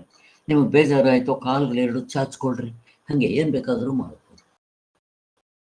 ಅಥವಾ ಚೇರ್ ಮೇಲೆ ಕೂತ್ಕೊಳ್ರಿ, ಚೇರು ಟೇಬಲ್ ಮೇಲೆ ಓದ್ಬೇಕಾದ್ರೆ, ಧ್ಯಾನ ಮಾಡಬೇಕಾದ್ರೂ ನಿಮಗೆ ಕೆಳಗಡೆ ಕೂತ್ಕೊಳ್ಳೋಕ್ಕಾಗದೇ ಇದ್ರೆ ಚೇರ್ ಮೇಲೆ ಕೂತ್ಕೊಂಡು ಮಾಡ್ಬೋದು. ನಮ್ಗೆ ಯಾವುದು ಕಂಫರ್ಟು ಅದನ್ನ ಮಾಡ್ತಾ ಹೋಗೋದು. ಇವೆಲ್ಲ ಹೇಳಿದ್ರು. ಒಟ್ಟಿನಲ್ಲಿ ಮನಸ್ಸನ್ನ ಏಕಾಗ್ರವಾಗಿ ಇಟ್ಕೋಬೇಕು. ಆದ್ದರಿಂದ ಮೊದಲೇ ನಮ್ಗೆ ನಾನು ಹೇಳ್ದಂಗೆ ನನ್ನ ಮನಸ್ಸು ಕಾಯ ವಾಚ ಮನಸ್ಸ ನಾನು ಹೇಳ್ದಂಗೆ ಕೇಳಬೇಕು, ಅವು ಮಾಡ್ಕೊಂಡಿರ್ಬೇಕು ಮೊದಲೇ. ಆಮೇಲೆ ಈ ಒಳಗಿನ ಸಾಧನೆ, ಈ ಧ್ಯಾನವಾಗ್ಲಿ ಇವುಗಳು ಮಾಡೋದಕ್ಕೆ ಸಹಾಯ ಆಗುತ್ತೆ. ನಾವು ಧ್ಯಾನ ಕೂತ್ಕೊಂಡಾಗ ಇವೆಲ್ಲ ಒಂದೇ ಸರಳ ರೇಖೆಯಲ್ಲಿ ಇರಬೇಕು. ಏನು ಕುಂಡಲಿನಿ ಜಾಗೃತಿ ಆಗುತ್ತೆ ಇವೆಲ್ಲ ಅದೇನಿಲ್ಲ. ಪ್ರಸ್ಥಾನತರ ಭಾಷೆದಲ್ಲಿ ಎಲ್ಲೂ ಕುಂಡಲಿನಿ ವಿಚಾರ ಹೇಳಿಲ್ಲ. ಅದನ್ನ ಪಕ್ಕಕ್ಕೆ ಎತ್ತಿಟ್ಬಿಡ್ರಿ. ಇರಬಹುದು ಕುಂಡಲಿನಿ ಜಾಗೃತಿ ಆಗ್ಬಹುದು, ಆದ್ರೆ ಏನಾಯ್ತು ಅದರಿಂದ ಏನೋ ಸಿದ್ಧಿಪತ್ತಿ ಬರ್ಬೋದು ಹೊರತು ಅದರಿಂದ ಮೋಕ್ಷ ಗೀಕ್ಷ ಆಗೋದಿಲ್ಲ.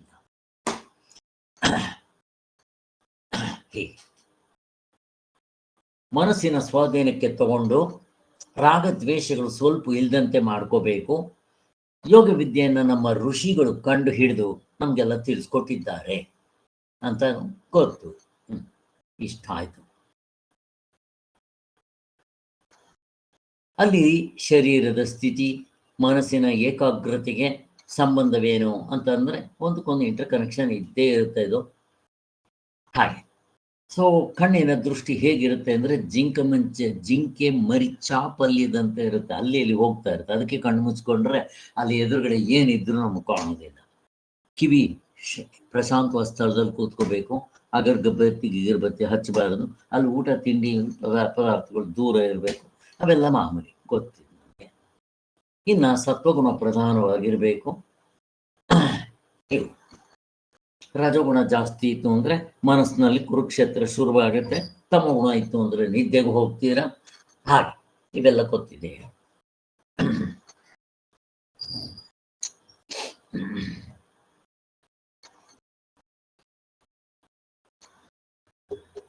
ಹೇಗೆ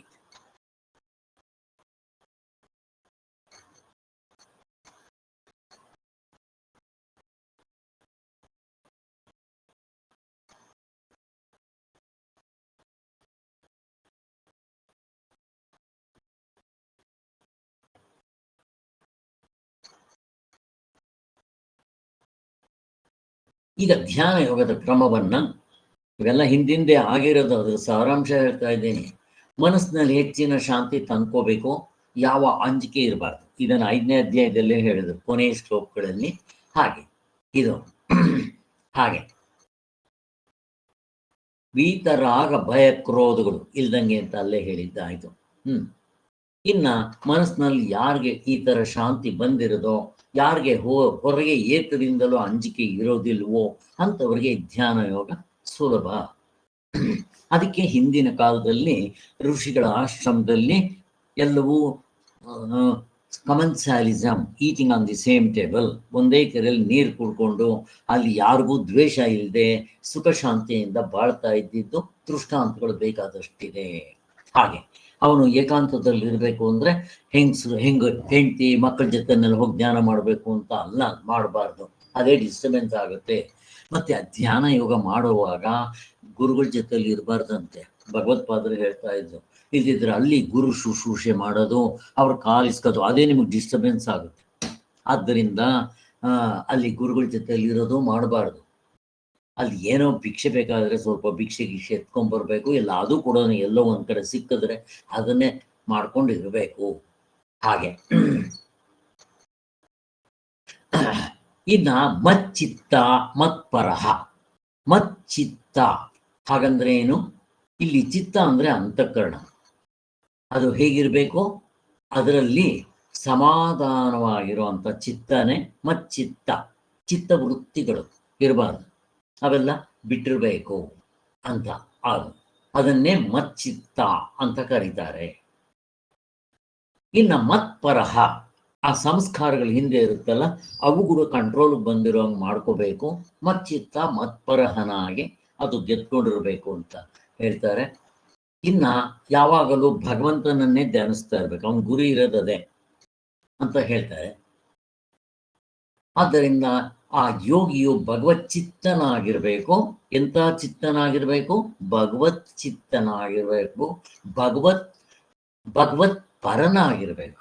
ಅವನ ಗುರಿ ಎಲ್ಲವೂ ಅದೇ ಆಗಿರ್ಬೇಕು ಅಂತ ಅನ್ನೋದು ಕೂಡ ಹೇಳಿದ್ದಾರೆ. ಈಗ ನಾವಿಲ್ಲಿಗೆ ಬರೋಣ. ಇಲ್ಲಿ 42ನೇ ಚಾಪ್ಟರು ಯೋಗ ಮಾಡುವವನ ಆಚರಣೆ ಹೇಗಿರಬೇಕು ಅನ್ನೋದು ಹೇಳ್ತಾ ಇದ್ದಾರೆ. ಇಲ್ಲಿಂದ ನಾವು ಮಾಡಬೇಕು.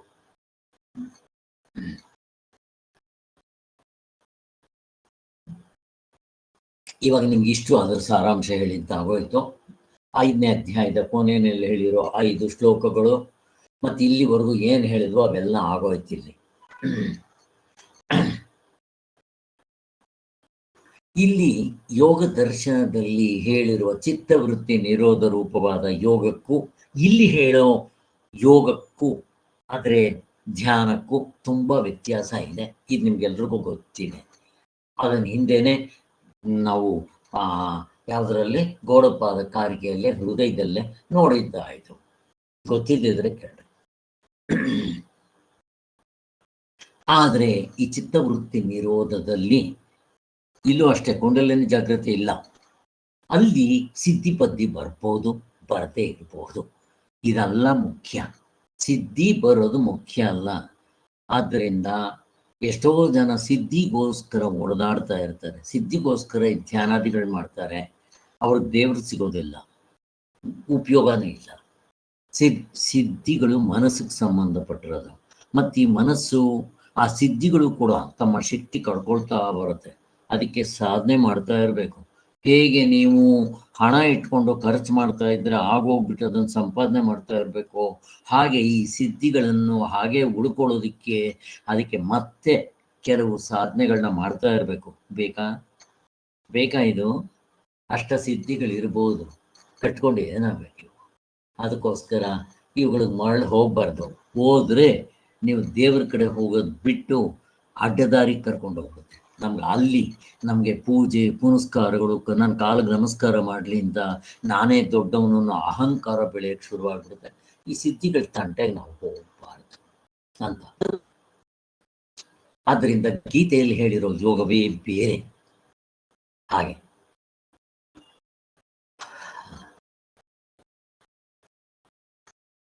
ಇಲ್ಲಿ ಏಕಾಗ್ರತೆ, ಈ ಮನಸ್ಸಿಗೆ ಏಕಾಗ್ರತೆ ಅನ್ನೋ ಧ್ಯಾನ ಬೇಕಾಗುತ್ತೆ. ಎಲ್ಲಿ? ಯಾವುದಕ್ಕೆ? ಧ್ಯಾನ ಯೋಗಕ್ಕೆ. ಹಾಗೆ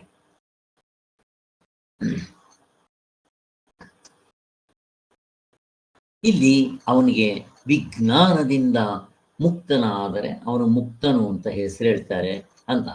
ಇಲ್ಲಿ ಇಂದ್ರಿಯ ಜಯ, ಸರ್ವರಲ್ಲಿಯೂ ಸಮದೃಷ್ಟಿ, ಅಂದ್ರೆ ಕಾಯವಾಚ ಮನಸ್ಸು ಇವನು ಹೇಳ್ದಂಗೆ ಕೇಳುತ್ತೆ, ಮತ್ತೆ ಸರ್ವರಲ್ಲೂ ಸಮದೃಷ್ಟಿ ಬಂದಿರುತ್ತೆ ಇವನಿಗೆ. ಹೀಗೆ ಅದು ಒಂದು. ಮತ್ತೆ ಸುಖ ಶಾಂತಿಗಳಲ್ಲಿ ಸಮನಾಗಿರುತ್ತಾನೆ. ದ್ವಂದ್ವಗಳು ಬಂದರೆ ಆಗಮಪಾಯಿಗಳು ಅಂತ. ಹೀಗೆ ಮತ್ತೆ ಈ ಯೋಗ ಸಾಧನೆಯಲ್ಲಿ ಅನುಸರಿಸಬೇಕಾದ ಆಹಾರಾದಿ ನಿಯಮಗಳು ಇಲ್ಲಿ ತಿಳಿಸಲಾಗುತ್ತೆ. ಏನದು ಆಹಾರಾದಿ ನಿಯಮಗಳು ಅಂತಂದ್ರೆ ಈಗ ಹೇಳ್ತಾರೆ ನೋಡ್ರಿ. ನಾತ್ಯಶ್ನತಸ್ತು ಯೋಗೋಸ್ತಿ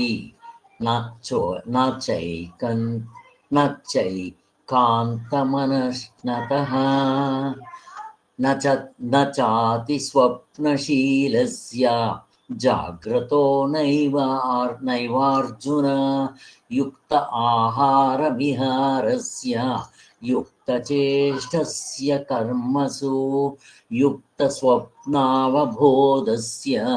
ಯೋಗೋ ಭವತಿ ದುಃಖಃ. ಕೃಷ್ಣವೇಣಿಯವರೇ, ಎರಡನೇ ಲೈನು ಸರಿಯಾ ಅಂತ ನನಗೆ. ಎರಡನೇ ಲೈನೇ ಏನು 6:16 ಶ್ಲೋಕ. ಒಂದ್ ನಿಮಿಷ ಇನ್ಯಾರಾದ್ರೂ ಓದ್ತೀರಾ ಶ್ಲೋಕವನ್ನ? ಯಾರಾದ್ರೂ ಓದಂಗಿದ್ರೆ ಓದಿ. ಮೀನಮ್ಮ, ನೀವೇನಾದ್ರೂ ಓದಂಗಿದ್ರೆ ಓದಿ. ಓಕೆ, ಓದಿ ಕೃಷ್ಣ. ಸರ್. ನಾತ್ಯಶ್ನತಸ್ತು ಯೋಗೋಸ್ತಿ ನ ಚೈಕಾಂತ ಮನಶ್ನತಃ ನ ಚಾತಿ ಸ್ವಪ್ನಶೀಲಸ್ಯ ಜಾಗ್ರತೋ ನೈವ ಚಾರ್ಜುನ. ಸರಿ. ಇನ್ನು ಮಿಕ್ಕಿರದೇನು ಸುಲಭ ಆಗಿದೆ ಅದು. ಹೀಗೆ ಇಲ್ಲಿ ಈ 2 ಶ್ಲೋಕಗಳಲ್ಲಿ ಆಹಾರ ವಿಹಾರಗಳನ್ನ ತಿಳಿಸ್ತಾ ಇದ್ದಾರೆ. ಇದಕ್ಕೆ ನಮ್ಗೊಂದು ಎಕ್ಸಾಂಪಲ್ ಕೊಡ್ತಾರೆ. ಈಗ ಫಾರ್ ಎಕ್ಸಾಂಪಲ್ ನಮ್ಗೇನೋ ಕಾಯಿಲೆ ಬರುತ್ತೆ, ಡಾಕ್ಟರ್ ಹತ್ರ ಹೋಗ್ತೀವಿ. ಡಾಕ್ಟರ್ ಏನ್ ಹೇಳ್ತಾರೆ? 3 ಸರಿಯಾಗಿ ಹೇಳ್ತಾರೆ. ನಾವು ಸರಿಯಾಗಿ ಗಮನಿಸ್ಕೋಬೇಕು. ಆ ರೋಗಕ್ಕೆ ಯಾವ ಆಹಾರ ತಗೋಬೇಕು, ಯಾವ ಆಹಾರ ತಗೋಬಾರ್ದು. ಉದಾಹರಣೆಗೆ ಸಕ್ಕರೆ ಕಾಯಿಲೆ ಬಂದಿದೆ ಅಂತ ಇಟ್ಕೊಳ್ರಿ.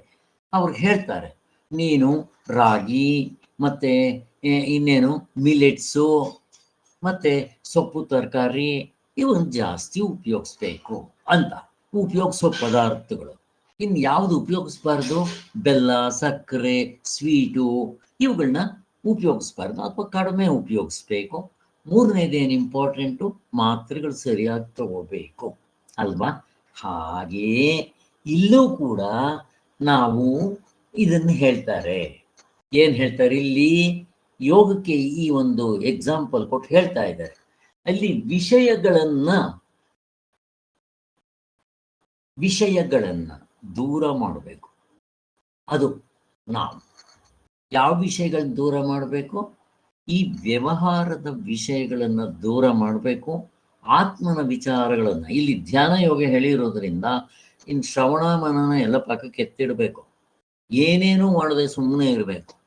ಅದು ತುಂಬಾ ಕಷ್ಟ. ಇದು ಇನ್ನೂ ನೀವು ಮನನದಲ್ಲಿ ಈ ತರ ಪುಸ್ತಕ ಇಟ್ಕೊಂಡು ಮನನ ಮಾಡಬಹುದು, ಬಟ್ ಸುಲಭ. ಬಟ್ ಆ ತತ್ವದಲ್ಲಿ ನಿಲ್ಬೇಕಲ್ಲ ನಾವು. ಹಾಗೆ ಅದು ಮಧ್ಯಮಾಧಿಕಾರಿಗೆ. ಆದ್ದರಿಂದಲೇ ಧ್ಯಾನ ಯೋಗ ಅಧಮಾಧಿಕಾರಿಗೆ ಹೇಳೋದು. ಇರ್ಲಿ ಅಲ್ಲಿ ಒಂದು. ಹಾಗೆ ಇನ್ನೇನ್ ಮಾಡಬೇಕು? ಈ ವಿಷಯಗಳಿಗೆ ನನಗೆ ಬೇಕು, ನನಗೆ ಬೇಕು, ನನಗೆ ಬೇಕೇ ಬೇಕು ಅಂತ ಹಠ ಹಿಡಿಬಾರ್ದು. ಈ ಒಂದು ನಾವು ಈ ಸಾಧನೆ ಮಾಡುವಾಗ ನನಗೆ ಇಂಥದ್ದೇ ಬೇಕು, ಹೀಗೆ ಆಗಬೇಕು, ಅವೆಲ್ಲ ಬಿಟ್ಬಿಡ್ಬೇಕು. Adjusting nature, simplicity is next to the godliness, cleanliness is next to the godliness. ಹಾಗೆ ಸಿಂಪ್ಲಿಸಿಟಿ, ನಿಮ್ಮ ಹತ್ರ ಎಷ್ಟು ಕಡಿಮೆ ಇದ್ದರೆ ಅಷ್ಟು ಸುಲಭ. ನಿಮ್ಮ ಈ ವೇವ್ಸ್ ಇರುತ್ತಲ್ಲ, ಮನುಷ್ಯನ ಮನಸ್ಸಿನ ಈ ಜಾಸ್ತಿ ಆಗುತ್ತೆ. ನಿಮ್ಮ ಹತ್ರ ವಸ್ತುಗಳಿದ್ದರೆ ಅವನ್ನ ನೋಡ್ಕೋಬೇಕು, ಕಾಪಾಡಬೇಕು, ಶುದ್ಧವಾಗಿ ಇಟ್ಕೋಬೇಕು, ಎಲ್ಲ ಪ್ರಾಗ. ನಿಮ್ಮ ಹತ್ರ ಕಡಿಮೆ ಇದೆ ಅಂತ ಇಟ್ಕೊಳ್ರೆ ಏನು ಮಾಡ್ಬೇಕು? ಅದು ಆದಷ್ಟು ಸಿಂಪ್ಲಿಸಿಟಿ, ಇವೆಲ್ಲ ಹೀಗೆ. ಸೊ ನಮಗೂ ಅಷ್ಟೇ ಬಟ್ಟೆಗಳೆಲ್ಲ ಕಡಿಮೆ ಇರಬೇಕು ಅಂತ ಹಿಂದೆ ಸ್ವಾಮಿಗಳ ಎಕ್ಸ್ಪೀರಿಯನ್ಸ್ ಕೂಡ ಹೇಳಿದ್ರು. ಹೀಗೆ ಮತ್ತೆ ನಮಗೆ ಪರಮಾತ್ಮನು ಏನು ಕೊಡ್ತಾನೋ ಅದ್ರ ತೃಪ್ತಿಯಿಂದ ಬರಬೇಕು. ಇದನ್ನೇ ಹೇಳಿದ್ದು ಅಪರಿಗ್ರಹ. ನನಗೆ ಏನು ಕೊಟ್ಟಿದ್ದಾನೋ ಅದರಲ್ಲಿ ಸಂತೋಷವಾಗಿರ್ಬೇಕು, ಅಪರಿಗ್ರಹ. ಆದ್ದರಿಂದ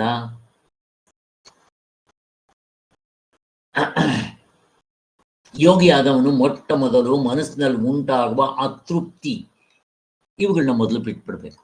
ಅವನಿಗೆ ಅತೃಪ್ತಿ, ಸತ್ವಗುಣದವನಿಗೆ ಅತೃಪ್ತಿ ಆಗೋದೇ ಕಡಿಮೆ, ಏನಿರೋದಿಲ್ಲ. ಯಾವಾಗಲೂ ಅವನು ತೃಪ್ತವಾಗಿರ್ತಾನೆ, ಅವನಿಗೆ ಏನು ಸಿಕ್ಕಿದ್ರೆ ಅದ್ರಲ್ಲಿ ಖುಷಿಯಾಗಿರ್ತಾನೆ, ಸಂತೋಷವಾಗಿರ್ತಾನೆ. ಇದು ಸಹಜವಾಗಿ ನಮಗೆ ಹಿಂದಿನ ಜನ್ಮಗಳಲ್ಲಿ ಬಂದಿರಬೇಕು. ಯಾವುದೇ ಸಂದರ್ಭದಲ್ಲಿ, ಯಾವುದೇ ವಾತಾವರಣದಲ್ಲಿ ಖುಷಿಯಾಗಿರ್ಬೇಕು. ಅದು ಇವೆಲ್ಲ ಯೋಗಕ್ಕೆ ಹೋಗ್ಬೇಕಾದ್ರೆ ಇವೆಲ್ಲ ಫಸ್ಟ್ ಪ್ರಿಪ್ರೇಷನ್ಸ್ ಮೊದಲೇ ಆಗಿರಬೇಕು ಹಿಂದಿನ ಜನ್ಮಗಳಲ್ಲಿ ಅಂತ. ಅವನಿಗೆ ಸತ್ವಗುಣಿ ಅಂತ ಕರೆಯೋದು. ಅವನಿಗೆ ಧ್ಯಾನ ಮಾಡೋದು ಸುಲಭ, ಕರ್ಮಯೋಗ ಮಾಡೋದು ಸುಲಭ ಅಂತ ಹೇಳ್ತಾ ಇರೋದು ಇವು. ಇನ್ನ ಅವಶ್ಯ ವಿಷಯಗಳನ್ನು ಬಿಡುವ ಹುಚ್ಚು ಯೋಚನೆಯನ್ನ ಮಾಡಬಾರ್ದು. ಇದು ರೋಟಿ ಕಪಡ ಮಕ್ಕ, ಇಷ್ಟಕ್ಕೆ ಮಾತ್ರ ನಮ್ಗೇನು ಬೇಕೋ ಅಷ್ಟು ಮಾತ್ರ ಮಾಡ್ಕೋಬೇಕು. ಅದೇ ಸಿಂಪ್ಲಿಸಿಟಿ ಅಂತ ಹೇಳಿದ್ರು. ಅಷ್ಟು ಬಿಟ್ಟು ಅದು ಇದು ತಲೆ ಮೇಲೆಲ್ಲ ಇಟ್ಕೊಂಡು ಮೂರೊತ್ತು ಅವೆಲ್ಲ ಡಿಸ್ಟರ್ಬೆನ್ಸ್. ಹಾಗೆ ಮುಂದಕ್ಕೆ ಹೇಳ್ತಾರೆ ಅದನ್ನು ಕೆಲವು. ಇನ್ನು ಸ್ಥೂಲವಾದ ಅನ್ನ ವಿಚಾರವನ್ನು ಮೊದಲು ತೆಗೆದುಕೊಂಡ್ರೆ ಇಷ್ಟೇ ಪರಿಮಾಣದ ಅನ್ನವನ್ನು ತಿನ್ನಬೇಕು ನಿಯಮ ಸ್ಮೃತಿಯಲ್ಲಿ ಇದೆ ಅಂತಾರೆ. ಆಹಾರ ಹೇಗೆ ತಿನ್ನಬೇಕು ಅವನ್ನೆಲ್ಲ ಹಿಂದೆ ಹೇಳಿದ್ನೋ ನನಗೆ ಗೊತ್ತಿಲ್ಲ, ಆದರೆ ನಾವು ಭಾಷ್ಯದಲ್ಲಿ ಹೇಳುವಾಗ ಇವೆಲ್ಲ ಹೇಳ್ತಾರೆ. 4 ಭಾಗ ಮಾಡ್ಕೋಬೇಕು, ಮತ್ತು ಸಾತ್ವಿಕವಾದ ಆಹಾರವನ್ನು ತಗೋಬೇಕು, ಆಮೇಲೆ ಆದಷ್ಟು ಕಡಿಮೆ ತಿನ್ನಬೇಕು, 9 ತುಂಡವನು 2 ತುಂಡವನು ಇವೆಲ್ಲ ಗೊತ್ತಿದೆ. ಹಾಗೆ ಮತ್ತೆ ಅರ್ಧ ಹೊಟ್ಟೆ ತುಂಬ್ಕೋಬೇಕು, ಇವೆಲ್ಲ ಹೇಳಿದ್ವಿ ನಾವು ಅನ್ಕೊತೀನಿ. ಇವುಗಳನ್ನ ಸ್ವಲ್ಪ ಮನಸ್ಸಿನಲ್ಲಿ ಚಿಂತನೆ ಮಾಡ್ರಿ. ಹಾಗೆ ನೀವು ದಿನಕ್ಕೆ ಎಷ್ಟು ಕಡಿಮೆ ಆಹಾರ ತಿಂತೀರೋ ಅಷ್ಟು ಲವಲವಿಕೆಯಿಂದ ಇರ್ತೀರಾ ಅಂತ. ತುಂಬ ಜಾಸ್ತಿ ಆಹಾರ ತಿಂದರೆ ತಮೋ ಗುಣಕ್ಕೆ ತಗೊಂಡೋಗುತ್ತೆ. ನೀವು ಧ್ಯಾನ ಕೂತ್ಕೊಂಡ್ರೆ ನಿದ್ದೆಗೆಳ್ಕೊಂಡೋಗುತ್ತೆ. ಹುಷಾರಾಗಿರ್ಬೇಕು. ಆದ್ದರಿಂದ ಈ ಸನ್ಯಾಸಿ ಆದವನು ಏನು ಮಾಡಬೇಕು, ಭಿಕ್ಷೆ ಎತ್ಕೊಂಡು ತಿನ್ಬೇಕು. ಅದನ್ನೇ ಹೇಳ್ತಾ ಇದ್ದಾರೆ. 7 ಮನೆಗಿಂತ ಜಾಸ್ತಿ ಎತ್ತಬಾರ್ದು. ಮತ್ತು ಯಾವಾಗ ಹೋಗ್ಬೇಕು ಇವನು ಗೊತ್ತಿಲ್ಲ. ಇವನು ಮೊದಲೇ ಸಾರಿ ಸನ್ಯಾಸಿ. ಅವನು ಬೆಳಗ್ಗೆ ಬೆಡ್ ಕಾಫಿ ಕುಡಿದು ರೂಢಿ ಸನ್ಯಾಸ ದೀಕ್ಷೆ ತಗೊಂಡಿದ್ದ. ಬೆಳಗ್ಗೆ 9 ಗಂಟೆಗೆ ಮನೆಗೆ ಭಿಕ್ಷಾಂದೇಹಿ ಅಂತ ಹೋದ. ಬೈದು ಕಳ್ಸಿದ್ರು ಅವನೇ, ನಾವೇ ಇನ್ನು ಅಡುಗೆ ಮಾಡ್ಕೊಂಡಿಲ್ಲ, ತಿಂದಿಲ್ಲ, ಬಂದ್ಬಿಟ್ಟೆ ಇವನು ಅಂತ. ಮತ್ತೆ ಯಾವಾಗ ಹೋಗ್ಬೇಕು ಇವನು? 12 ಗಂಟೆ ಮೇಲೆ ನೋಡಬೇಕು ಚಿಮಣಿ. ಅವ್ರ ಮನೆಯಲ್ಲಿ ಹೊಗೆ ಆಡದೆ ಇದ್ದರೆ ಓಹೋ ಇವರೆಲ್ಲ ಊಟ ಮಾಡಿ ಎಲ್ಲ ಒಲೆ ಆಫ್ ಆರಿಸಿದ್ದಾರೆ, ಈಗ ನಾನು ಹೋಗ್ಬೋದು, ಏನಾದರೂ ಮಿಕ್ಕಿದ್ರೆ ಕೊಡ್ಲಿ ಅಂತ. ಇವನಿಗೆ ಫ್ರೆಶ್ ಆಗಿ ಆವಾಗ ಮಾಡಿ ಬಡಿಸ್ಬಿಡ್ತಾರೆ. ಇವನಿಗೆ ಏನು ಮಿಕ್ಕಿರುತ್ತೋ ನಿನ್ನೆದು ಏನಿದ್ರೆ ಅದು ಕೊಡ್ತಾರೆ. ಅದನ್ನೇ ತೃಪ್ತಿಯಿಂದ ತಿನ್ಬೇಕು. ಇವನು ಬರೀ ಹಂಗೆ ತಿನ್ನೋದಲ್ಲ, ಅಲ್ಲಿ ಪಕ್ಷಿಗಳಿಗೋ ಪ್ರಾಣಿಗಳಿಗೆ ಸ್ವಲ್ಪ ಕೊಟ್ಟು ಆಮೇಲೆ ತಿನ್ಬೇಕು. ಅದನ್ನು ಕೂಡ ಇವರು ಯಾರು ಶ್ರೀಧರ್ ಸ್ವಾಮಿಗಳು ಹೇಗೆ ಮಾಡ್ತಾ ಇದ್ರು ಅಂತ ಕೂಡ ಹೇಳಿದ್ದೆ, ನೆನ್ಸ್ಕೊಟ್ರೆ ಅದನ್ನೆಲ್ಲ ಹೀಗೆ. ಮತ್ತೆ ಈ ಪ್ರಾಣಾಯಾಮಗಳನ್ನ ಮಾಡ್ಕೋಬೇಕು, ಇವೆಲ್ಲ ಗೊತ್ತಿದೆ ನಮಗೆ. ಪ್ರಾಣಾಯಾಮ ಮಾಡೋದ್ರಿಂದ ನಮಗೆ ಮನಸ್ಸು ಸ್ವಲ್ಪ ಸ್ಥಿರತೆಗೆ ಬರುತ್ತೆ. ಆಹಾರ ವಿಹಾರಗಳು, ಪ್ರಾಣಾಯಾಮ ಇವುಗಳೆಲ್ಲ. ಆಹಾರವು ಸಾತ್ವಿಕವಾಗಿರಬೇಕು, ಹಿತಮಿತವಾಗಿರಬೇಕು, ನಮ್ಮ ದೇಹಕ್ಕೆ ಶಕ್ತಿ ಪುಷ್ಟಿ ಕೊಡುವಂಥ ಆಹಾರ ಆಗಿರಬೇಕು. ನಾವು ತಗೊಳ್ಳೋ ಆಹಾರ 3 ಭಾಗವಾಗುತ್ತೆ. ನೀವು ತಗೊಳ್ಳೋ ಆಹಾರ ಅಥವಾ ಲಿಕ್ವಿಡ್ಡು ಮತ್ತು ಈ ಅಗ್ನಿ, ಈ ಮೂರರಿಂದಲೂ ನಮ್ಮ ದೇಹದಲ್ಲಿ ಏರುಪೇರಾಗುತ್ತೆ. ನಾವು ತಗೊಳ್ಳೋ ಆಹಾರ 3 ಭಾಗ ಆಗುತ್ತೆ. ಒಂದು ಸ್ಥೂಲವಾಗಿರೋದು ಬೆಳಗ್ಗೆ ಹೊರಗಡೆ ಬಿಸಾಕ್ಬಿಡ್ತೀವಿ, ಅದನ್ನು ರೆಸ್ಟ್ ರೂಮ್ಗೆ ಹೋಗಬೇಕು ಹೊರಗಡೆ ಹಾಕ್ತೀವಲ್ಲ, ಅದು ಶೌಚಾಲಯದಲ್ಲಿ ಅವು ನೀರು ಕುಡಿದ್ರೆ ಅದು ಯೂರಿನ್ ರೂಟ್ನಲ್ಲಿ ಬಂದ್ಬಿಡುತ್ತೆ. ಗಟ್ಟಿ ಪದಾರ್ಥಗಳು ಈ ಶೌಚಾಲಯದಲ್ಲಿ ಹಾಕಿ ಕಳಿಸ್ಬಿಡ್ತೇವೆ, 1-2 ಮಾಡಿಕೊಂಡು. ಹಾಗೆ ಇನ್ನ 2ನೇ ಭಾಗ ನಮ್ಮ ಮಜ್ಜೆ ಮಾಂಸಗಳು ಅವಕ್ಕೆ ಹೋಗುತ್ತೆ, ಮೂಳೆ ಇಂಥದಕ್ಕೆಲ್ಲ ಹೋಗುತ್ತೆ. ಇನ್ನು 3ನೇ ಭಾಗ ಸೂಕ್ಷ್ಮವಾಗಿರೋ ಭಾಗ ಮನಸ್ಸಾಗುತ್ತೆ. ಅದಕ್ಕೆ ನಾವು ಏನು ಆಹಾರ ತಿಂತೀವೋ ಅದು ಮನಸ್ಸಾಗುತ್ತೆ.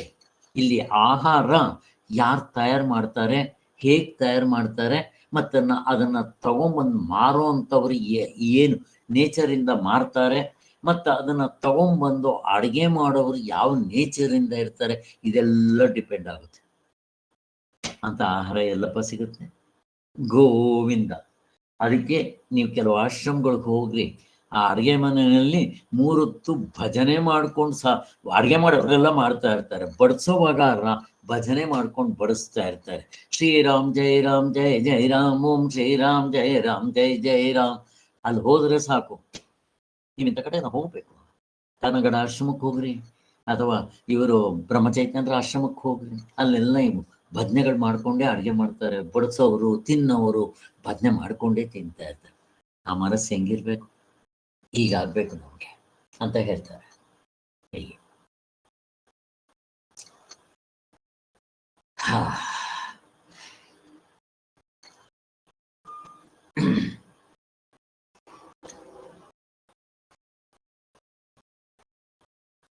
ಆದ್ದರಿಂದ ನಾವು ತಗೊಳ್ಳೋ ಅಂಥ ಆಹಾರದಿಂದ ರಕ್ತ ವೃದ್ಧಿ, ಬುದ್ಧಿ ಚುರುಕಾಗೋದು, ಇವೆಲ್ಲ ಇದು ಗೊತ್ತಿದೆ ನಮಗೆ.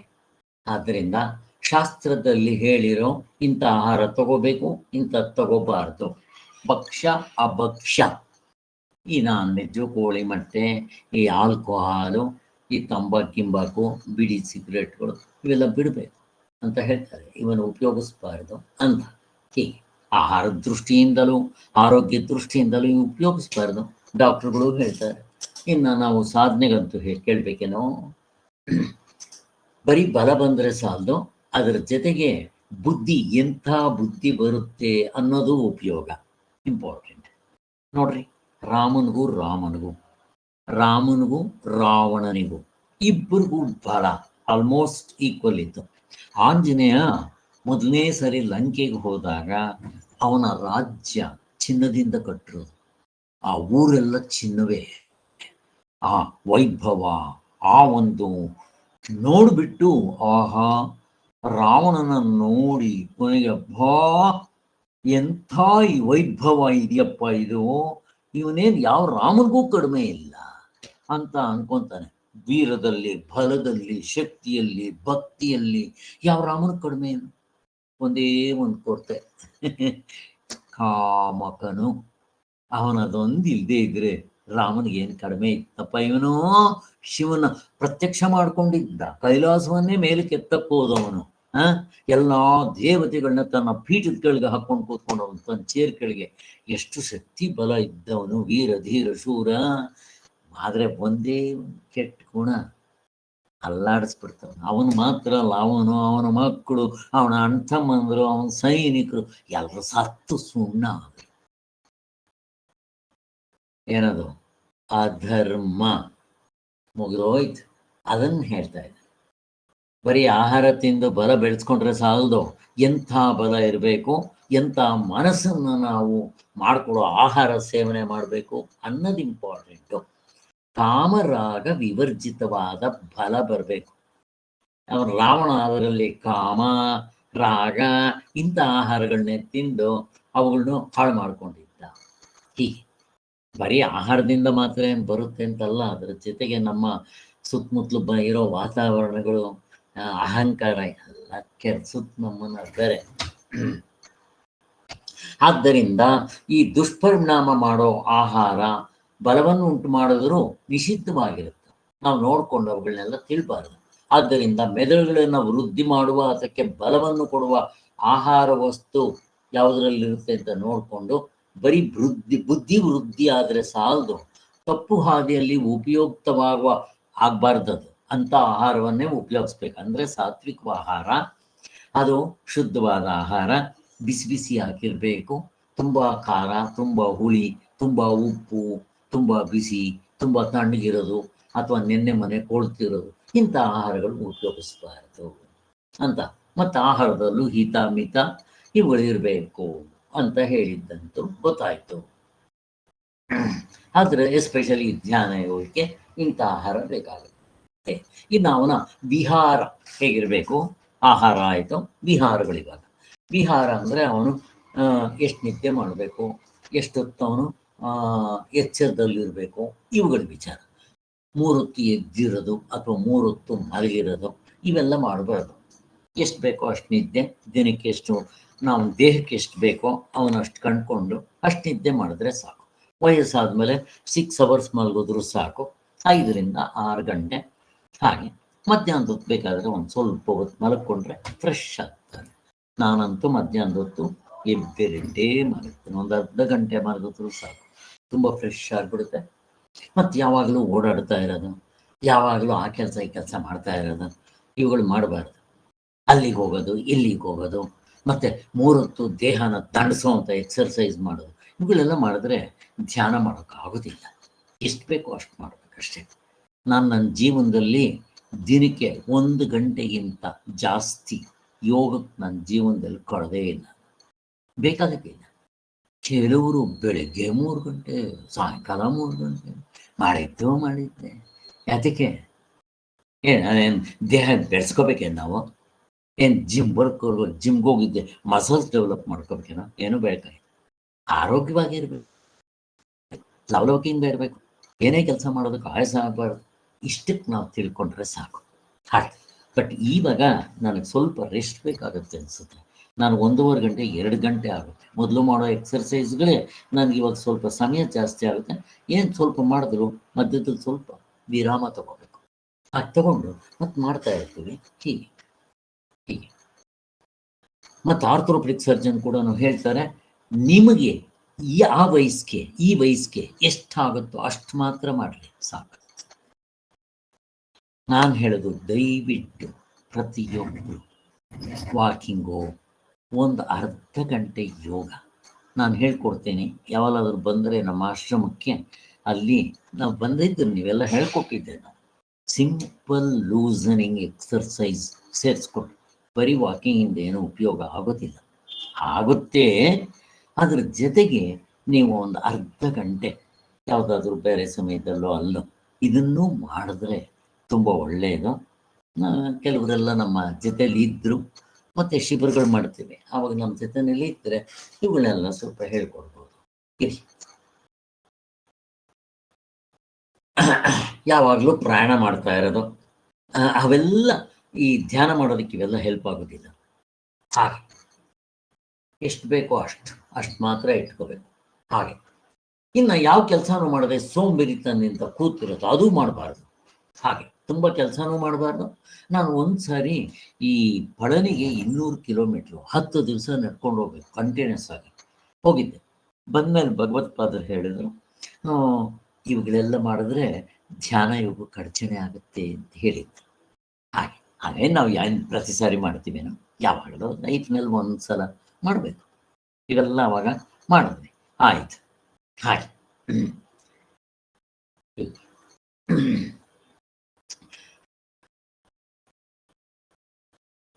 ಸೊ ಇನ್ನೇನಾಯಿತು?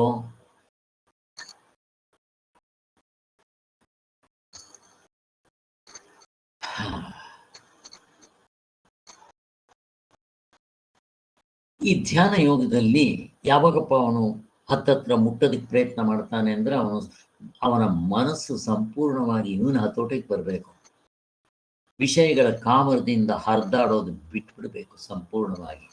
ಕೊನೆಗೆ ಅವನ ಆತ್ಮನಲ್ಲೇ ಏಕಾಗ್ರತೆ ಬಂದು ಅಲ್ಲೇ ಮನಸ್ಸು ಕರಗಿ ಆತ್ಮನಾಗಿ ಉಳ್ಕೊಳ್ಳುವಂಥ ಸ್ಥಿತಿ ಬರಬೇಕು. ಅದನ್ನು ಹೇಳ್ತಾನೆ. ಈಗ 6ನೇ ಅಧ್ಯಾಯದ 18ನೇ ಶ್ಲೋಕಕ್ಕೆ ಹೋಗೋಣ. ಯದಾ ವಿನಯತಂ ಚಿತ್ತ ಮಾತ್ಮನೇ ವಾವತಿಷ್ಯತೆ ನಿಸ್ಪೃಹ ಸರ್ವಕಾಮೋಭ್ಯೋ ಯುಕ್ತ ಇತ್ಯುಚ್ಯತೆ ತದಾ. ಇದು ಕೃಷ್ಣವೇಣಿಯವರ ಅದು ಮೇಲ್ಗಡೆ ಲೈನ್ ಸರಿಯಾ ನೋಡಿ ಸ್ವಲ್ಪ. ಚಿತ್ತಂ ಅನ್ಬೇಕಷ್ಟೇ ಸರ್. ಯದಾ ವಿನಿಯತಂ ಚಿತ್ತಂ ಆತ್ಮನ್ಯೇವ ಅವತಿಷ್ಠತೆ. ಕರೆಕ್ಟ್ ಅಲ್ಲ, ಆತ್ಮನ್ಯೇವ ಸೇರಿಸ್ಕೋಬೇಕಲ್ಲಿ. ಇವು ಕೆಲವು ಕಡೆ ನನಗೆ ನಿಮಗಲ್ಲ, ನನಗೆ ಕೆಲವು ಸಾರಿ ನನಗೆ ಗೊತ್ತಿರೋದಿಲ್ಲ. ಅಲ್ಲಿ ಯದಾ ವಿನಯತಂ ಚಿತ್ತಂ ಆತ್ಮನ್ಯೇವ, ಅಲ್ಲಿ ಆತ್ಮಾನ ನಮ್ಗೆಲ್ಲ ಗೊತ್ತಾಗೋದಿಲ್ಲ. ಅಲ್ಲಿ ಇನ್ನು ಕೆಲವು ಕಡೆ ತುಂಬ ಸುಲಭ ಇರುತ್ತೆ, ಹೇಳ್ಕೊಂಡು ಹೋಗ್ಬಿಡ್ತೀವಿ. ಹೀಗೆ ಇದರ ಅರ್ಥ ಏನಪ್ಪಾ ಅಂದ್ರೆ, ಯಾವಾಗ ಚಿತ್ತವು ಹಿಡಿತಕ್ಕೆ ಬರೋದು ಹೇಗಿದೆ ನೋಡ್ರಿ, ಚಿತ್ತ ಹಿಡಿತಕ್ಕೆ ಬರಬೇಕು. ಯಾವಾಗ ಬರುತ್ತೆ ಮತ್ತು ಯಾವಾಗ ಆತ್ಮನಲ್ಲಿ ಅದು ನೆಲೆ ನಿಲ್ಲುತ್ತೆ ಅಂತ. ಆತ್ಮನಲ್ಲಿ ನಿಲ್ಲೋದು ಅಂತಂದ್ರೆ ನೆಲದ ಮೇಲೆ ನಿಂತ್ಕೊಳ್ಳೋದು ಕೂತ್ಕೊಳ್ಳೋದು ಅಂತಲ್ಲ. ನಾವು ಆಧ್ಯಾತ್ಮ ಅಂದಕ್ಕೆ ಹೋದ್ರೆ ಕೆಲವರು ಹೇಳ್ತಾ ಇದ್ರು, ಸ್ವಾಮಿ ಕುಲಕರ್ಣಿ ಸ್ವಾಮಿಗಳು ನಿಮ್ಮನ್ನ ಆತ್ಮದಲ್ಲಿ ನಿಲ್ಲಿಸ್ಬಿಡ್ತಾರೆ ಅಂತ. ನನಗೆ ನಿಲ್ಸೋದು ಏನಿದ್ರು, ಆತ್ಮನಲ್ಲಿ ಕುಂಡ್ರಿಸ್ಬಿಡ್ತಾರೆ ನಿಮ್ಮನ್ನ ಅಂತ ಇದ್ರು. ಇಲ್ಲ, ಅದೇ ಸ್ವಾಮಿಗಳು ಹೇಳ್ತಾ ಇದ್ದಾರೆ, ಹಂಗೆ ನಿಲ್ಸೋದು ಕುಂಡ್ರಿಸೋದು ಇವ ಅರ್ಥ ಅಲ್ಲ. ಅಲ್ಲಿ ನಾವು ಆ ತತ್ವದಲ್ಲಿ ನಿಂತ್ಕೊಂಡ್ಬಿಡ್ತೀವಿ. ಮತ್ತೇನು ಹೆಂಗೆ ಹೇಳ್ತೀರ, ಮಲ್ಕೊಂತೀವಿ ಅಂತ ಹೇಳ್ಬೇಕೇನೋ, ಏನು ಹೇಳಿಲ್ಲ. ಆ ತತ್ವದಲ್ಲಿ ನಾವು ಸ್ಥಿರವಾಗಿ ಆಗ್ಬಿಟ್ರೆ ಅದನ್ನೇ ನಿಂತ್ಕೊಳ್ಳೋದು ಕೂತ್ಕೊಳ್ಳೋದು ಏನು ಬೇಕಾದ್ರೂ ಹೇಳ್ರಿ. ಬಟ್ ಇಲ್ಲಿ ನಾನು ನಿಂತ್ಕೊಳ್ಳೋದು ಕೂತ್ಕೊಳ್ಳೋದು ಮಲ್ಕೊಳ್ಳೋದು ಈ ಅರ್ಥ ಅಲ್ಲ. ನಾವು ಜನರಲ್ ಆಗಿ ಕೆಲವು ಸಾರಿ ಉಪಯೋಗಿಸ್ತೀವಲ್ಲ, ಅದು ಹಾಗೆ. ಅಂದ್ರೆ ನಮಗೆ ಮನಸ್ಸಿನಲ್ಲಿ ಈ ಕಾಮ ಕ್ರೋಧದ ವಿಷಯಗಳು, ಕಾಮಗಳಲ್ಲಿ ಯಾವಾಗ ಬಯಕೆ ಇಲ್ಲದೆ ಚಿತ್ತ ಯಾವ್ಯಾವುದನ್ನು ಯೋಚನೆ ಮಾಡೋದು ಬಿಟ್ಟು ಆತ್ಮನ್ನೇ ಚಿಂತನೆ ಏಕಾಗ್ರತೆಯಿಂದ ಅದು ಚಿಂತನೆ ಮಾಡ್ತಾ ಇರಬೇಕು, ಆತ್ಮನ ಕಡೆನೇ ಅದು ಅಂತ. ಆದರೆ ಇದು ಸಿಗ್ಬೇಕಾದ್ರೆ ಆತ್ಮನಿಗೆ ಮನಸ್ಸಿಗೆ ಆತ್ಮನ ಆನಂದದ ಗವಲು ಹೊಡಿಬೇಕು. ಯಾವಾಗ ಆತ್ಮನ ಆನಂದದ ಗವಲು ಅಥವಾ ಅದರ ರುಚಿ ಈ ಮನಸ್ಸಿಗೆ ಸಿಗುತ್ತೋ ಆವಾಗ ಹಿಡಿಯುತ್ತೆ ನೋಡ್ರಿ, ಅದು ಕಚ್ಕೊಂಡ್ಬಿಡ್ತದೆ.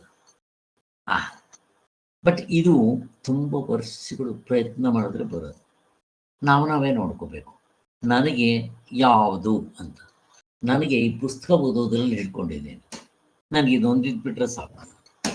2 ಹೊತ್ತು ಊಟ ಕೊಡ್ರಿ, 1-2-3 ಕಾಫಿ ಕೊಡ್ರಿ ಸಾಕು. ನನ್ನ ಗಡ್ಡೆಗೆ ಬರಬಾರ್ದು. ನನ್ನಷ್ಟಕ್ಕೆ ನಾನು ಅಧ್ಯಯನ ಮಾಡಿಕೊಂಡು ಹೇಳಿದ್ರೆ ಹೇಳ್ತೀನಿ, ಬೇರೆ ಹೇಳೋದ್ರಿಂದಲೂ ನನಗೆ ಲಾಭ. ಇಷ್ಟೇ ನಾನು ಮಾಡ್ಬೇಕು, ಬೇಕಾದಷ್ಟ. ಎಷ್ಟು ತೃಪ್ತಿ ಸಿಗುತ್ತೆ ಗೊತ್ತಾ? 3 ಗಂಟೆ ಓದ್ತಾರೆ. ನಾವು ಕಂಡ್ಕೋಬೇಕು. ಈಗ ನನಗೆ ಕೆಲಸ ಮಾಡೋದ್ರಲ್ಲಿ ಆಸಕ್ತಿ ಇದೆಯಾ, ಸೇಮ್ ಕರ್ಮಯೋಗನೇ, ನೀವೇನು ಬೇಕಾದ್ರೂ ಮಾಡ್ರಿ ಕರ್ಮಯೋಗದಲ್ಲೇ. ಇಲ್ಲ ಜಪ ಮಾಡೋದ್ರಲ್ಲಿ ಆಸಕ್ತಿ ಇದೆಯಾ, ನಿಮಗೆ ಮನಸ್ಸು ಎಲ್ಲಿ ನಿಲ್ಲುತ್ತೆ ನೀವು ಕಂಡ್ಕೋಬೇಕು. ಹಂಗೆ ಯಾವುದಾದ್ರೂ ಒಂದು ಸಾಧನೆ ಹಿಡ್ಕೊಂಡು ಅದನ್ನು ಜಾಸ್ತಿ ಮಾಡಬೇಕು. ಬೇರೆದು ಮಧ್ಯದಲ್ಲಿ ಸೇರಿಸ್ಕೋಬೋದು. ಓದೋದು ಮತ್ತೆ ಸ್ವಲ್ಪ ಕರ್ಮಯೋಗ ಮಾಡೋದು, ಇವೆಲ್ಲ ಏನು ಬೇಕಾದ್ರೂ ಮಾಡ್ಕೋಬೋದು ಅಂತ ಹೇಳ್ತಾ ಇದ್ದಾರೆ. ಚಿತ್ತಕ್ಕೆ ಏನಾಗುತ್ತೆ ಅಂದರೆ, ಯಾವುದ್ರಲ್ಲಿ ಅದಕ್ಕೆ ಒಲವು ಆಸಕ್ತಿ ಬರುತ್ತೋ ಅದನ್ನು ಗಬಕ್ ಅಂತ ಹಿಡ್ಕೊಂಡು, ಇಲ್ಲಿ ನಮಗೆ ಈ ಆತ್ಮನ ಆನಂದದ ಗವಲು ಹಿಡ್ಕೋಬೇಕು. ಅದಕ್ಕೆ ಈ ಪುಸ್ತಕಗಳು ಓದುವ ಒಂದು ಚಟ ಯಾರಿಗಿರುತ್ತೋ ಅವ್ರಿಗೆ ಈ ಅಭ್ಯಾಸ ಮಾಡ್ಕೊಂಡ್ಬಿಟ್ರೆ ತುಂಬ ಒಳ್ಳೆಯದು. ಅದು ಆತ್ಮನನ್ನ ಹಿಡ್ಕೊಂಡ್ಬಿಡುತ್ತೆ. ಹಾಗೆ ಅದನ್ನು ಯಾವುದು ಈ ಮನಸ್ಸಿಗೆ ಅದಕ್ಕೆ ಹಿಡಿಸುತ್ತೋ ಅದಕ್ಕೆ ಚಿತ್ತ ಅಂತ ಹೆಸರು. ಆಗ ಚಿತ್ತವು ಚಿತ್ತದ ಚೈತನ್ಯ ಸ್ವರೂಪ ಆಗ್ಬಿಡುತ್ತೆ. ಅದಕ್ಕೆ ಅದರಲ್ಲೇ ಒಲವಿರುತ್ತೆ. ಆಗ ತನ್ನ ಸಾಧಕನು ತನ್ನ ಗುರಿಯನ್ನು ಮುಟ್ಟೋದಕ್ಕೆ ತುಂಬ ಸುಲಭವಾಗುತ್ತೆ ಅಂತ ಹೇಳ್ತಾರೆ. ಬಟ್ ಇಲ್ಲಿ ನಮಗೆ ಇಲ್ಲೇನು ಮಾಡ್ತೀರಾ, ಈ ಧ್ಯಾನ ಮಾಡ್ಬೇಕಾದ್ರೆ ಏನು ಆತ್ಮನ ಏಕಾಗ್ರತೆಯಿಂದ ಏನು ನೋಡ್ತೀರಾ? ನಾನು ಪ್ರಶ್ನೆ ಕೇಳ್ತೇನೆ. ಈಗ ಜಪ ಮಾಡುವಾಗ ಆ ರಾಮನ್ನು, ಆಕಾರವನ್ನು, ಗುಣಗಳನ್ನು ಏಕಾಗ್ರತೆಯಿಂದ ನೋಡಿಕೊಂಡು ಜಪ ಮಾಡೋದು ಏನೋ ಮಾಡ್ತೀರ. ಅವನ ಗುಣಗಳನ್ನು, ಅವನ ಆಕಾರವನ್ನು ಅಥವಾ ಜಪವನ್ನು ಮಾಡ್ಕೊತೀರ. ಈ ಧ್ಯಾನ ಯೋಗದಲ್ಲಿ ಏನು ಮಾಡ್ತೀರ? ನಾನು ಪ್ರಶ್ನೆ ಕೇಳ್ತಾ ಇದ್ದೀನಿ. ಏನು ಮಾಡ್ಬಾರ್ದು, ಏನೇನು ಮಾಡ್ಬಾರ್ದು ಅಂತ ತೋರಿಸ್ತಾ ಇರ್ತೀರಲ್ಲ ಸರ್. ಆ, ಎಷ್ಟು ಅರ್ಥ ಮಾಡ್ಕೊಳ್ಳೋದು ಎಷ್ಟು ಕಷ್ಟ ಇದೆ ಸರ್. ನೋಡಿ, ಇದು ಇಂಪಾರ್ಟೆಂಟ್. ಜಪ ಬಿಟ್ಬಿಡ್ಬೇಕು, ಮಾಡಬಾರ್ದು ಇಲ್ಲಿ. ಮತ್ತೆ ಪುಸ್ತಕ ಓದಬಾರ್ದು, ಪ್ರವಚನ ಕೇಳಬಾರ್ದು, ಮತ್ತೆ ಕರ್ಮಯೋಗ ಮಾಡಬಾರ್ದು. ಇದು ಧ್ಯಾನ. ಏನೇನೋ ಮಾಡದೆ ಸುಮ್ಮನೆ ಇರ್ಬೇಕು, ಏನೇನೋ ಮಾಡಬಾರ್ದು. ಮನಸ್ಸಿಗೆ ಏನಾದ್ರೂ ಥಾಟ್ ಬಂದ್ರೆ ಬಿಡ್ಬೇಕು. ಮಾಡ್ರಿ, ಜಪ ಮಾಡೋದು ಸುಲಭ. ಆ ಜಪ ಮಾಡ್ಕೊಡಿದ್ರು ಅದ್ರಲ್ಲಿ ಅನೇಕ ಥಾಟ್ಸ್ ಬರ್ತಾ ಇರುತ್ತೆ. ಸಿಂಗಲ್ ಥಾಟ್ ತರ ಜಪಾನ ಇಟ್ಕೊಳ್ಳೋದೇ ಕಷ್ಟ. ಈಗ ಆ ಸಿಂಗಲ್ ಥಾಟ್ನು ಬಿಟ್ಬಿಡ್ಬೇಕು ಅಂತಂದ್ರೆ ಎಷ್ಟು ಕಷ್ಟ ಇರುತ್ತೆ. ಧ್ಯಾನ ಹೋಗೋದು ಕಷ್ಟನೇನಪ್ಪ, ಹಾಗಿರುತ್ತೆ. ಇರ್ಲಿ, ಯಾರ ತತ್ವದಲ್ಲಿ ನಿಂತು ಬಿಡ್ತಾನೋ ಅವನ್ನ ಯುಕ್ತ ಗಿಕ್ತ ಅವೆಲ್ಲ ಕರೀತಾರೆ, ಹೇಳಿದ್ದಾಯ್ತು.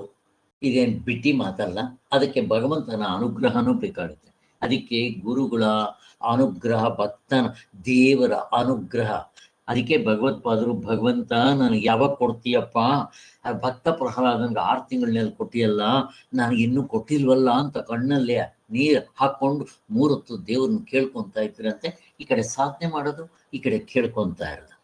ಅವನು ಒಂದು ಸಾರಿ ಕಣ್ ತೆಗೆದ್ರೆ ಮುಗ್ದೋಯ್ತು ನಮ್ಮ ಕಥೆ.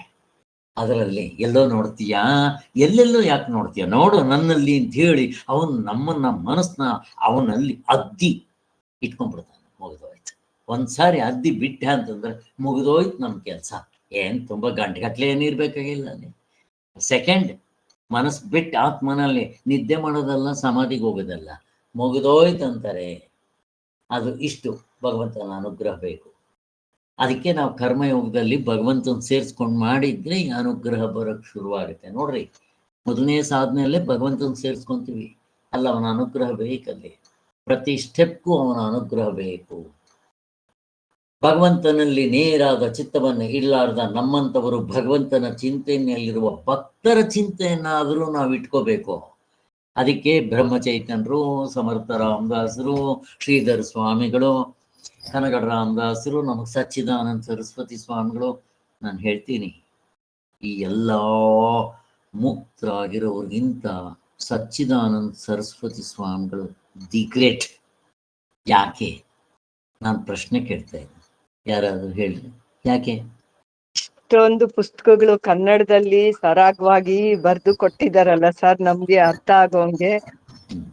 ಸಂಸ್ಕೃತ ಎಲ್ಲ ನಮ್ಗೆಲ್ಲ ಎಲ್ಲಿ ಬರುತ್ತೆ ಸರ್, ಭಾಷೆ ಎಲ್ಲ ಅರ್ಥ ಆಗುತ್ತೆ ಸರ್. ಇದೆಷ್ಟು ಸುಲಭವಾಗಿ ಅರ್ಥ ಆಗೋಂಗ್ ಕೊಟ್ಟಿದಾರಲ್ಲ ಸರ್.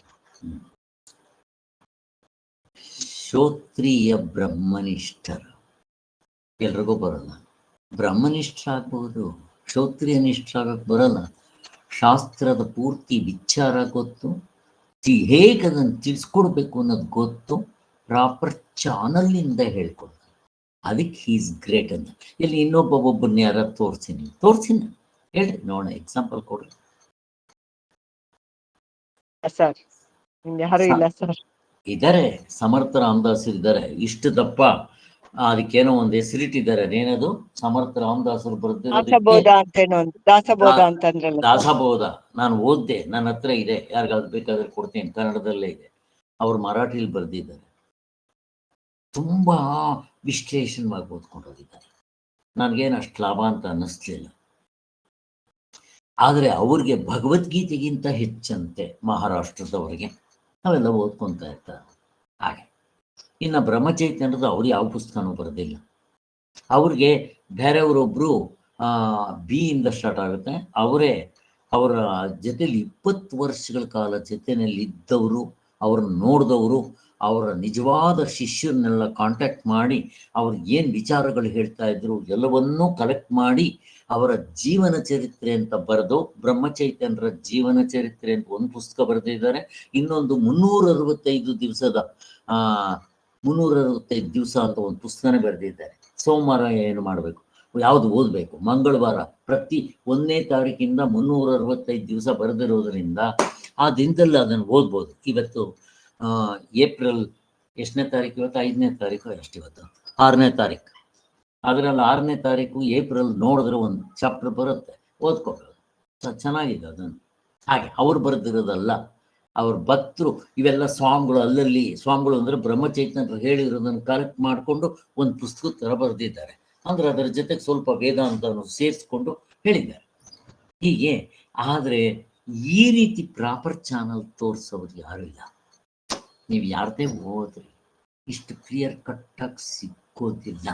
ಅದಕ್ಕೆ ನಮ್ಗೆ ಸ್ವಾಮಿಗಳು ಯಾವ ಜನ್ಮದ ಪುಣ್ಯ ನಾವು ಸಿಕ್ಕಿದ್ದಾರೆ, ಮುಂದಿನ ಜನ್ಮದಲ್ಲಿ ಮತ್ತೆ ನಾನು ಮನುಷ್ಯ ಜನ್ಮ ಬರುತ್ತೋ ಇಲ್ವೋ ಗೊತ್ತಿಲ್ಲ, ಬಂದರೂ ತಿರ್ಗ ನನಗೆ ಇವ್ರ ಪುಸ್ತಕಗಳು ಸಿಗುತ್ತೋ ಇಲ್ವೋ ಗೊತ್ತಿಲ್ಲ.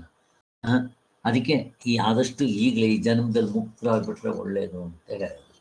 ಹೀಗೆ ಮತ್ತು ಇವರು ಮುಕ್ತರಾಗಿದ್ರು, ಅದಕ್ಕೆ ಶ್ರೋತ್ರಿಯರು ಮತ್ತು ಬ್ರಹ್ಮನಿಷ್ಠರು ಅನ್ನೋದು. ಈಗ 43ನೇ ಚಾಪ್ಟ್ರು ಯೋಗಿಯ ಚಿತ್ತಕ್ಕೆ ಉಪಮಾನ, ಕೆಲವು ದೃಷ್ಟಾಂತಗಳನ್ನು ಕೊಡ್ತಾರೆ. ಯೋಗಿಯ ಚಿತ್ತ ಹೇಗಿರುತ್ತೆ ಅಂತಂದ್ಬಿಟ್ಟು ಹೀಗೆ ನೋಡೋಣ. ಸೊ ಹಿಂದಿನ ವಿಚಾರಗಳನ್ನೆಲ್ಲ ಸ್ವಲ್ಪ ಅನುವಾದ ಮಾಡ್ಕೊಂಡು ಹೋಗ್ಬೇಕು ಅಂತಾರೆ. ಈಗ ತಾನೇ ಹೇಳಿರೋದ್ರಿಂದ ಅದೇನು ಬೇಕಾಗಲ್ಲ. ಎಚ್ಚರ, ಇದು ಆಹಾರ, ಯುಕ್ತವಾದ ಆಹಾರ ವಿಹಾರಗಳು. ಯಾವ ಆಹಾರ ತಗೋಬೇಕು, ಯಾವ ಆಹಾರ ತಗೋಬಾರ್ದು, ಮಾತ್ರೆಗಳು ಏನು ತಗೋಬೇಕು, ಹೀಗೆಲ್ಲ ಹೇಳಿದ್ದು ಆಯಿತು. ಸ್ವೇಚ್ಛಾ ಪ್ರವೃತ್ತಿಯನ್ನು ಬಿಟ್ಟು ಧರ್ಮ ಮಾರ್ಗದಲ್ಲಿ ನಡೀತಾ 3 ಹೊತ್ತು ದೇವರ ಚಿಂತನೆ ಮಾಡಬೇಕು. ಹಾಗೆ ಅದು ವಿಹಾರ. ಆಹಾರದ ವಿಚಾರ, ಸಾತ್ವಿಕವಾದ ಆಹಾರ, ಇವೆಲ್ಲ ಹೇಳಿದ್ದಾಯ್ತು. ಮತ್ತಿನ್ನೊಂದ್ಸರಿ ಹೇಳೋದು ಬೇಕಾಗಿಲ್ಲ. ಇವೆಲ್ಲ ಆಯ್ತಿನ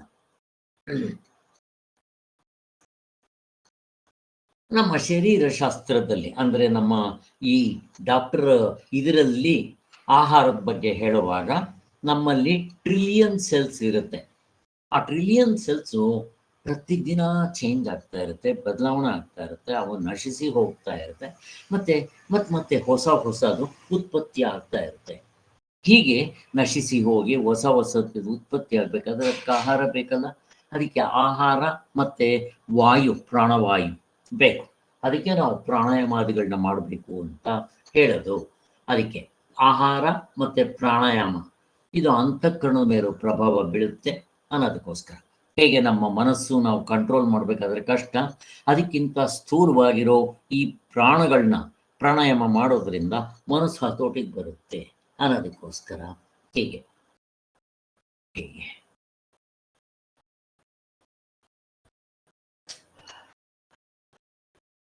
ಇಲ್ಲಿ ಆಹಾರ ಅಂದಿದ ತಕ್ಷಣ ನಾವು ತಿನ್ನೋ ಆಹಾರ ಮಾತ್ರ ತಗೋಬಾರ್ದು. ನಾವು ಹೊರಗಡೆಯಿಂದ ಏನೇನು ನಮ್ಮ ಶರೀರದ ಒಳಗಡೆ ತಗೊತೀವೋ, ಈ 5 ಇಂದ್ರಿಯಗಳಿಂದ ಏನು ತಗೊತೀವೋ ಇವೆಲ್ಲ ಆಹಾರ ಅಂತ ಹೇಳ್ತಾರೆ. ಅದು ಚೆನ್ನಾಗಿ ಗಮನಿಸ್ಕೋಬೇಕು. ಇದು ಅದಕ್ಕೋಸ್ಕರನೇ ಇಲ್ಲಿ ಬ್ರಹ್ಮಚರ್ಯ ಅಂತಂದರೆ ಬರೀ ಹೆಣ್ಣಿಂದ ದೂರ ಇರೋದು ಮಾತ್ರ ಅಲ್ಲ. ನೋಡೋದು, ಕೇಳೋದು, ಮೂಸೋದು, ಮುಟ್ಟೋದ್ರಲ್ಲೆಲ್ಲ ನಮಗೊಂದು ಕಂಟ್ರೋಲ್ ಇರಬೇಕು. ಯಾವ್ದು ಹೆಂಗೆ ಸಿಕ್ಕಿದ್ರೆ ಹಂಗೆ ಮಾಡೋದು, ನೋಡ್ತಾ ಇರೋದು, ಕೇಳ್ತಾ ಇರೋದು, ಇವನ್ನೇ ಮಾಡೋದಲ್ಲ ಅಂತ ಹೇಳ್ತಾರೆ. ಪ್ರಪಂಚದ ವಿಷಯಗಳಲ್ಲಿ ಇವಕ್ಕೆಲ್ಲ ಬ್ರಹ್ಮಚರ್ಯ ಅಂತ ಕರೀತಾರೆ. ಕಾಯ ವಾಚ ಮನಸ ನೀವು ಹೇಳ್ದಂಗೆ ಕೇಳ್ತಾ ಇರಬೇಕು. ಇವೆಲ್ಲ ಹೇಳಿದ್ದಾಯಿತು. ಮತ್ತು ನಮ್ಮ ಮನಸ್ಸಿನಲ್ಲಿ ಯಾವುದು ನಾವು ಕೇಳಿದ್ದು ಮಾಡಿದ್ದೆಲ್ಲ ಒಂದು ತಕ್ಕಂಥ ಒಂದು ರಿಜಿಸ್ಟರ್ ಆಗ್ತಾ ಇರುತ್ತೆ. ಅದನ್ನು ಸಂಸ್ಕಾರ ಅಂತ ಕರೀತಾರೆ. ಅದನ್ನು ಆದಷ್ಟು ಸಂಸ್ಕಾರ ಮಾಡಿಕೊಳ್ಳದೆ ಇರೋಂಗೆ ನಾವು ಕೆಲಸಗಳನ್ನ ಮಾಡಬೇಕು ಅಂತಾರೆ. ಇದಕ್ಕೆ ವಿವೇಕಾನಂದರು ಹೇಳ್ತಾರೆ, ನೀವು ಏನೇ ಅನುಭವಿಸಿ ಅದು ಪ್ರಿಂಟ್ ತಗೋಬಾರ್ದು, ಸುಮ್ಮನೆ ಕ್ಯಾಶುವಲ್ ಆಗಿ ಅನುಭವಿಸ್ಕೊಂಡು ಹೋಗ್ತಾ ಇರಬೇಕು ಅಂತಾರೆ. ಇದಷ್ಟು ಸುಲಭ ಅಲ್ಲ. ಅಂದರೆ ನಾವು ಅದರಲ್ಲೇ ಮುಳುಗಬಾರ್ದು. ಅಂದರೆ ಸಮಯಕ್ಕೆ ಏನು ಬರುತ್ತೋ ಅದನ್ನು ಉಪಯೋಗಿಸ್ಕೋಬೇಕು, ಮತ್ತು ಅದನ್ನು ಪ್ರಿಂಟ್ಔಟ್ ನಮ್ಮ ಮನಸ್ಸಿನಲ್ಲಿ ಉಳ್ಕೋಬಾರ್ದು. ಸಂಸ್ಕಾರ ಆಗದೆ ಇರೋಂಗೆ ಅನುಭವಿಸ್ಬೇಕು ಅಂತಾರೆ. ಇದು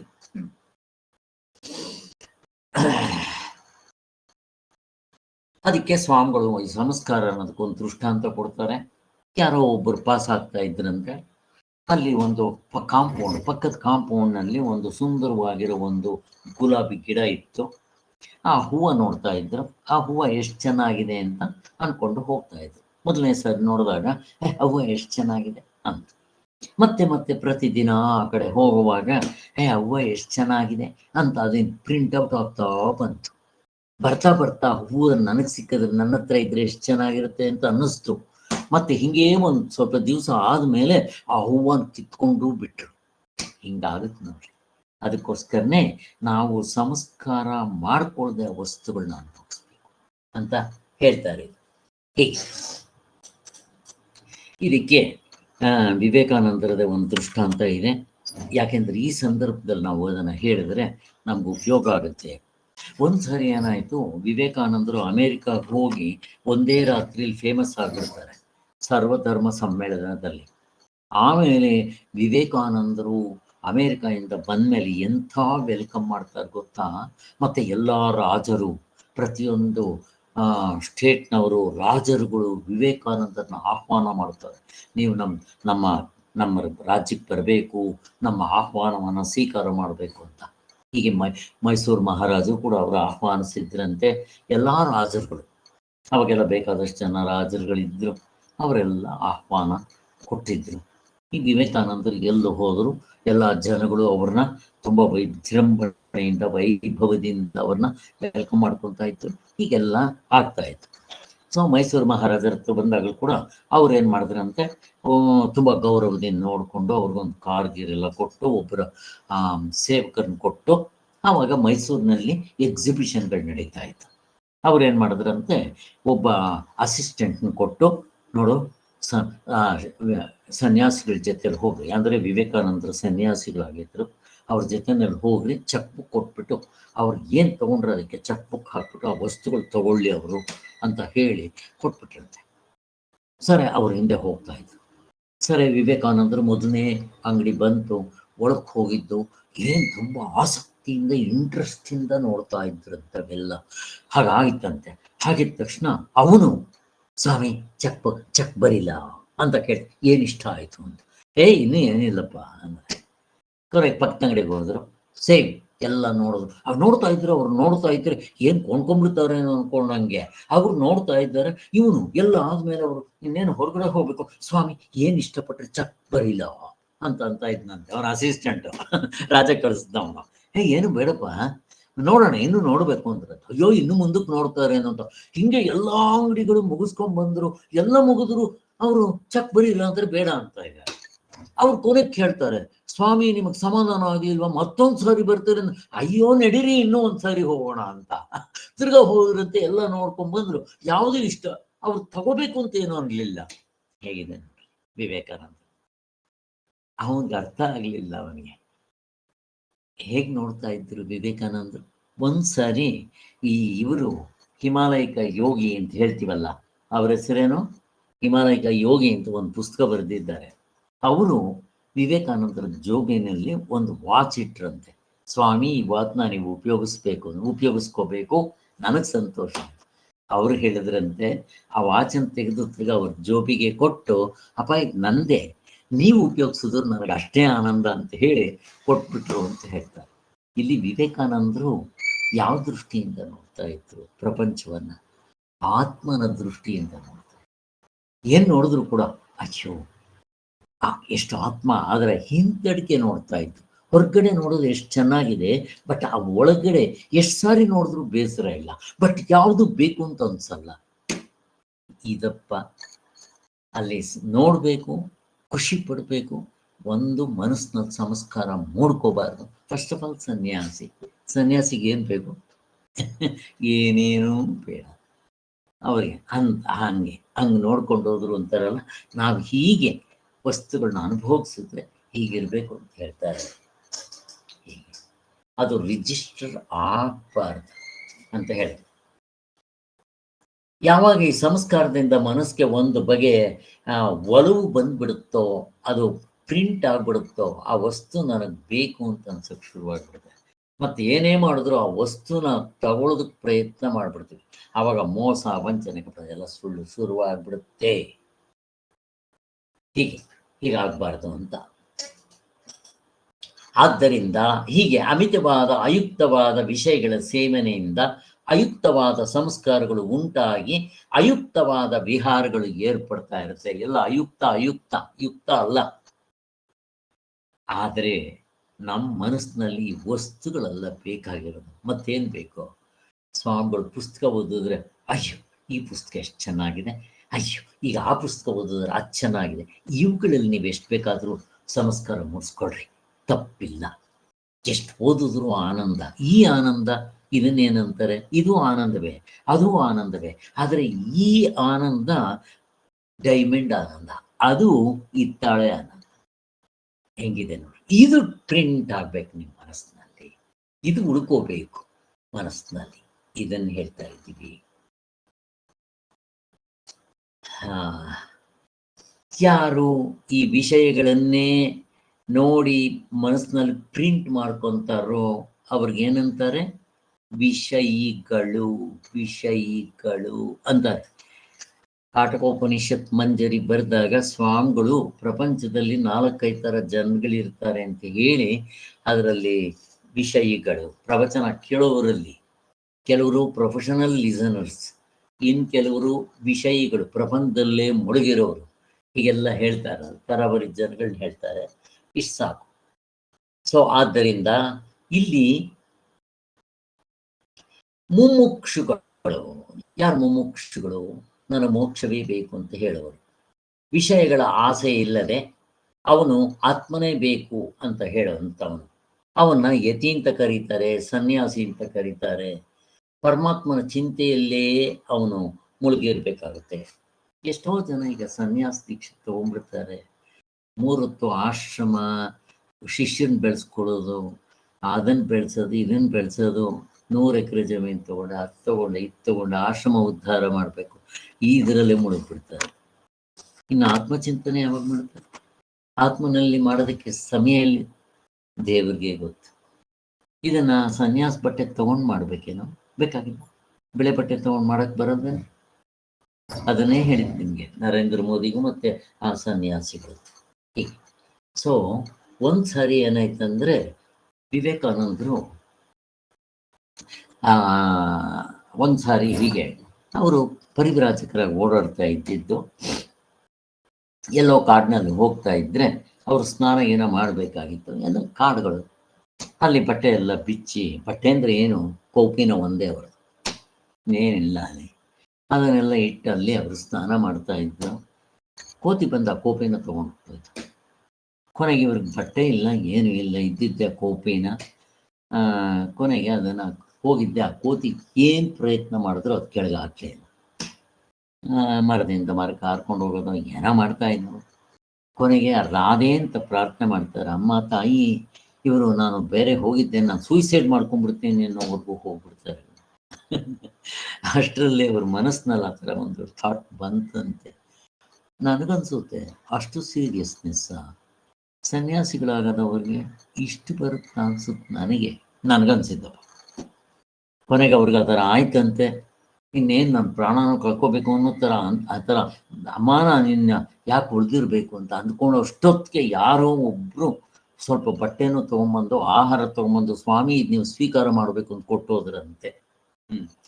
ಅದಾದಮೇಲೆ ಅವರ ಆಹಾರನು ಆ ಬಟ್ಟೆ ತಗೊಂಡು ಸ್ವೀಕಾರ ಮಾಡಿ, ಹಾಗೆ ನಮಗೆ ಪರಮಾತ್ಮನು ಆ ದೇವ್ರನ್ನ ನಂಬಿದ್ರೆ ಯಾವ ಸಮಯದಲ್ಲಿ ಏನು ಬೇಕೋ ಅದನ್ನು ಪರಮಾತ್ಮ ನೋಡ್ಕೊಳ್ತಾರೆ. ಫಸ್ಟ್ ನಾವು ಪರಮಾತ್ಮನ ನಂಬೋ ಅಂತ ಒಂದು ಕಲೆ ಬರಬೇಕು ನಮಗೆ.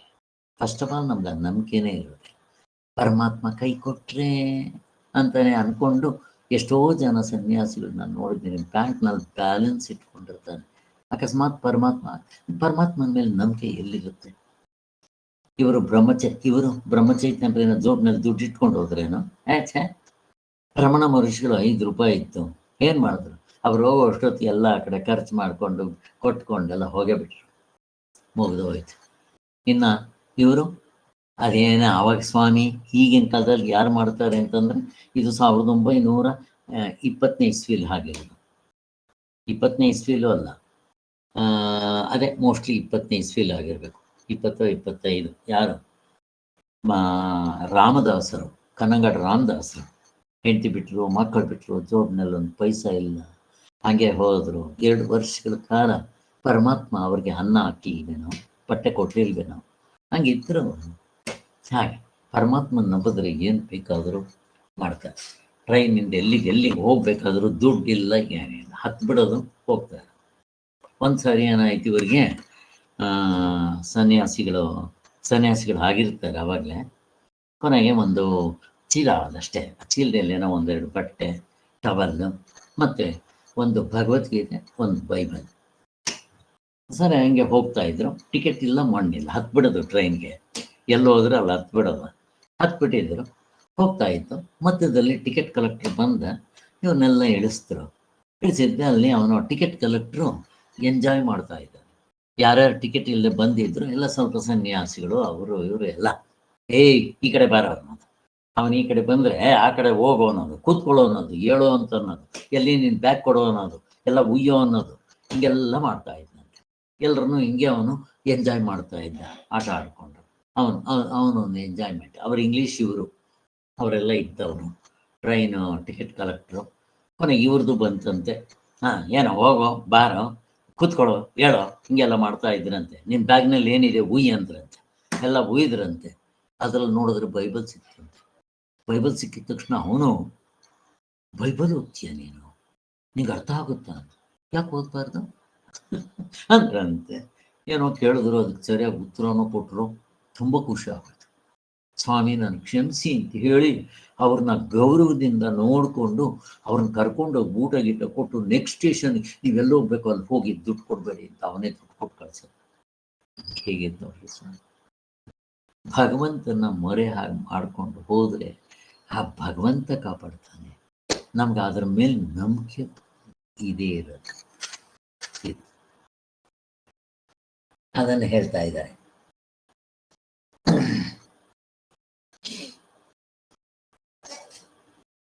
ನಾವು ಪ್ರಯತ್ನಪೂರ್ವಕವಾಗಿ ಮಾಡುವ ಕರ್ಮ ನಿಷ್ಫಲವಾಗಬಹುದು.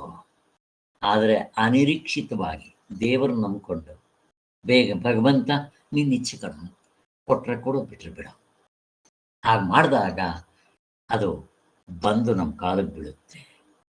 ಹೀಗೆ ಇದರ ತತ್ವ ಏನಪ್ಪ ಅಂತಂದರೆ, ನಾವು ಸ್ವಪ್ರಯತ್ನದಿಂದ ವಿಷಯಗಳನ್ನು ಸಂಪಾದನೆ ಮಾಡಿಕೊಂಡು ನಮ್ಮನ್ನು ನಾವು ಕಾಪಾಡಿಕೊಳ್ತೀವಿ ಅನ್ನೋದು ಸುಳ್ಳು. ಮತ್ತೇನು? ಮರೆ ಹೋಗ್ರಿ ಭಗವಂತನಿಗೆ. ನೀನೇನು ಇಡ್ತೀವಿ ಇಡು, ಹಾಲಲ್ಲಾದರೂ ಇಡು, ನೀರಲ್ಲಾದರೂ ಮುಳುಗಿಸು ಅಂತ ಹೇಳ್ತಾರಲ್ಲ ರಾಘವೇಂದ್ರ ಅಂತ. ಹಾಗೆ ಈಶ್ವರನ ಅನುಗ್ರಹದಿಂದಲೇ ನಮಗೆ ಬೇಕಾದ ಕೊಡ್ತಾನೆ. ನಮ್ಗೆ ಯಾವ ಸಮಯಕ್ಕೆ ಏನು ಬೇಕೋ ಅದು ಕೊಟ್ಟೆ ಕೊಡ್ತಾನೆ. ನನ್ನ ಅನುಭವದಲ್ಲಿ ಉಕ್ತ ಇದು ಎಷ್ಟೊಂದು ಸಾರಿ ಹೊಂದಿದೆ. ಆ ಥರ ಗೊತ್ತಾಗುತ್ತೆ ನಮಗೆ. ಇದನ್ನು ಮಾಡ್ಕೊತಾ ಹೋಗ್ಬೇಕಷ್ಟೆ. ನಾವು ಭಗವಂತ ನೀನೇ ಬೇಕು ಅಂತ ಮರೆ ಹೋಗಬೇಕು. ವಿಷಯಗಳು ನಮ್ಮನ್ನು ಕಾಪಾಡುತ್ತೇವೆ ಎಂದು ನಮ್ಮ ಪ್ರಯತ್ನ ಜೀವನದಲ್ಲಿ ಜಯಪ್ರಪ ಆಗುತ್ತೆ ಅಂತ ನಾವು ತಿಳ್ಕೊಂಡಿರ್ತೀವಿ. ವಿಷಯಗಳು ಎಂದಿಗೂ ಇಲ್ಲ. ಆ ವಿಷಯಗಳನ್ನು ಸೃಷ್ಟಿ ಮಾಡಿದ ಪರಮಾತ್ಮನ ಹಿಡ್ಕೊಂಡ್ರು.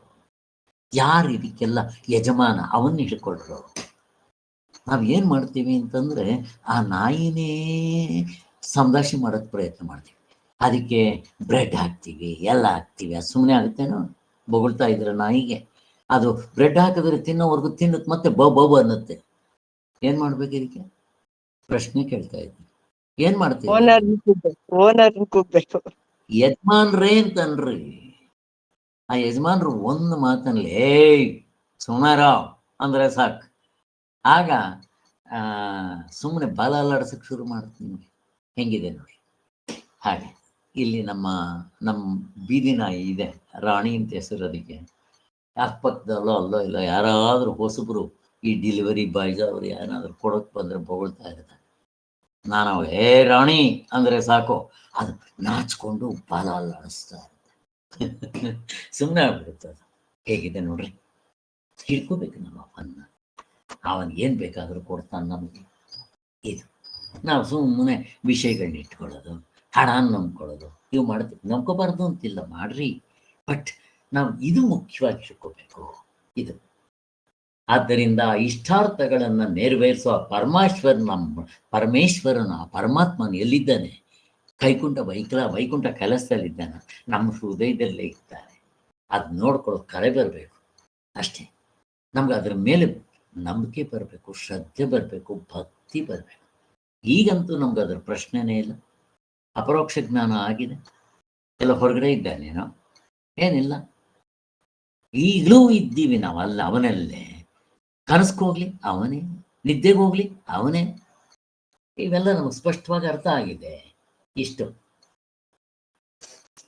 ಯಾವಾಗ ನಾವು ಹೊರಮುಖವಾಗಿರ್ತೀವೋ ನಮ್ಗೆ ಇದು ಗೊತ್ತಾಗತ್ತೆ. ಅದಕ್ಕೆ ಒಳಮುಖ ಬರ್ಬೇಕು ನಮಗೆ.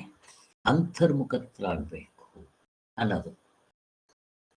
ಆದ್ದರಿಂದಲೇ ಈ ಯೋಗಿಗಳ ವರ್ತನೆ ನಮ್ಗಳ ವರ್ತನೆಗಿಂತ ವಿರುದ್ಧವಾಗಿರುತ್ತೆ. ಅವ್ರಿಗೆ ಗೊತ್ತು, ಅದಕ್ಕೋಸ್ಕರ. ಆದ್ದರಿಂದ ಅವರ ಚಿತ್ತವನ್ನ ಸಂಪೂರ್ಣವಾಗಿ ಹಿಡಿತದಲ್ಲಿಟ್ಕೊಂಡಿರ್ತಾರೆ. ಯಾವ ವಿಷಯಗಳನ್ನ ಅವರು ಕಾಮಿಸೋದಿಲ್ಲ, ಇದೇ ಬೇಕು ಅಂತ ಹಠ ಇಲ್ಲ. ಆ ಸಂದರ್ಭಕ್ಕೆ ದೇವರು ಏನು ಕೊಟ್ಟರೆ ಅದರಲ್ಲಿ ತೃಪ್ತಿಯಾಗಿರ್ತಾನೆ. ಅಪರಿಗ್ರಹವಾಗಿರ್ತಾರೆ ಅವರು. ದೇವರು ಕೊಟ್ಟಿರೋದ್ರಲ್ಲಿ ತೃಪ್ತಿಯಾಗಿರ್ಬೇಕು. ಅದು ಪರಮಾತ್ಮ ಕೊಟ್ಟಿದ್ದು ಅಂತ ಏನು ಕೊಟ್ಟರೆ ಅದರಲ್ಲಿ ತೃಪ್ತಿ ಇರೋದು ತುಂಬ ದೊಡ್ಡ ಕಲೆ. ಇದು ನಾವು ಮೊದಲಿಂದ ಅಭ್ಯಾಸ ಮಾಡ್ಕೋಬೇಕು. ಹಾಗೆ ಅದೇ ರೀತಿ ಯಾವುದಾದ್ರೂ ವಿಷಯಗಳನ್ನು ನೋಡುವಾಗ ನಮ್ಮ ಇಂದ್ರಿಯಗಳು ಮನಸ್ಸದ ಹಿಡಿತದಲ್ಲಿರಬೇಕು. ಅದಕ್ಕೆ ಸಂಸ್ಕಾರ ಮೂಡದೇ ಇರೋಂಗೆ ಆ ವಿಷಯಗಳನ್ನ ನೋಡಬೇಕು, ಅನುಭವಿಸ್ಬೇಕು. ಅದು ಸಂಸ್ಕಾರ ಮೂಡಬಾರ್ದು, ಪ್ರಿಂಟ್ಔಟ್ ನಮ್ಮ ಮನಸ್ಸಿನಲ್ಲಿ ಹಿಡ್ಕೋಬಾರ್ದು. ಯೋಗಿಗಳ ಮನಸ್ಸು ಹೀಗೆ ವಿನೀತವಾಗಿರುತ್ತದೆ. ಯಾವ ವಿಷಯಗಳಲ್ಲೂ ಸಹೃದಯ ಇಲ್ಲದ ಅದು ಹಿಂತಿರುಗುತ್ತೆ. ಅದಕ್ಕೆ ನಮಗೆ ಈ ಯಜ್ಞವಲ್ಕರು ಆತ್ಮವಾರ ದ್ರಷ್ಟವ್ಯೋ ಮಂತವ್ಯೋ ನಿಧಿಧ್ಯಾಸಿತವ್ಯೋ ಅಂತ ಹೇಳಿರೋದು. ಹೀಗೆ ಮಾಡೋದ್ರಿಂದ ಇನ್ನೂ ಅಂತರ್ಮುಖತ್ವ ಇವೆಲ್ಲ ಬರುತ್ತೆ. ಅದಕ್ಕೋಸ್ಕರನೇ ನಾವು ಆತ್ಮನ ಕಡೆ ತಿರುಗಬೇಕು, ಆತ್ಮ ಪ್ರವಣವಾಗಬೇಕು, ಆತ್ಮನ ಚಿಂತೆಯಲ್ಲೇ ಆತ್ಮನಲ್ಲಿಯೇ ನಿಂತು ಬಿಡಬೇಕು. ಆ ರೀತಿ ಚಿತ್ತ ಯಾರಿಗಾಗುತ್ತೋ ಅವನ್ನ ಯುಕ್ತ ಭಕ್ತ ಅಂತ ಕರೀತಾರೆ. ಆತ್ಮನನ್ನು ಚಿಂತಿಸುವ ಯೋಗಿಯ ಚಿತ್ತ ಹೇಗಿರಬೇಕು ಅಂತ ಹೇಳ್ತಾರೆ. ಇನ್ನೊಂದು ಪೇಜ್ ಇದೆ, ಮುಗಿಸ್ಬಿಡ್ತೀನಿ, ಏನಂತ ಜಾಸ್ತಿ ಇಲ್ಲ, ದಯವಿಟ್ಟು. ಇಲ್ಲಿ 19ನೇ ಮಂತ್ರ, ಯಥಾ ದೀಪೋ ನಿವಾತಸ್ಥೋ ನೇಂಗತೆ ಸೋಪಮಾ ಸ್ಮೃತ ಯೋಗಿನೋ ಯಚ ಚಿತ್ತಸ್ಯ ಯುಂಜತೋ ಯೋಗಮಾತ್ಮನಃ. ಯೋಗಿಯ ಮನಸ್ಸು ಹೇಗಿರುತ್ತೆ ಅಂತ ಹೇಳ್ತಾರೆ. ಅದಕ್ಕೆ ಒಂದೆರಡು ದೃಷ್ಟಾಂತಗಳು ಕೊಡ್ತಾರೆ. ಈ ನಮ್ಮ ಧ್ಯಾನ ಯೋಗ ಮಾಡ್ತಾ ಮಾಡ್ತಾ ನಮ್ಮ ಮನಸ್ಸು ಹೇಗಾಗಬೇಕು ಅಂತಂದ್ರೆ, ಈ ಗಾಳಿ ಇರೋ ಕಡೆ ನೀವು ದೀಪ ಏನಾದರೂ ಹಚ್ಚಿಟ್ರೆ ಆ ಗಾಳಿ ಬೀಸೋವಾಗ ಆ ದೀಪ ಹೀಗೀಗ ಅಲ್ಲಾಡ್ತಾ ಇರುತ್ತೆ. ಅದು ನೀವು ಬತ್ತಿ ದೀಪ ಹಾಕ್ಬಿಟ್ರೆ ಅದು ಹಾರೋಗೋದಿಲ್ಲ, ಬಟ್ ಹಿಂಗೀಗ ಆಡ್ತಾ ಇರುತ್ತೆ. ಈಗ ದೀಪ ಹಚ್ಚಿದ್ದೀರಾ, ಗಾಳಿ ಇಲ್ಲ, ಅದು ಹೇಗೆ ಉರಿತಾ ಇರುತ್ತೆ? ಒಂದೇ ಸಮ ಹಿಂಗೀಗ ಆಟ ಆಡೋದಿರೋಲ್ಲ. ನಮ್ಮ ಮನಸ್ಸಂಗಾಗ್ಬೇಕು ನೋಡ್ರಿ.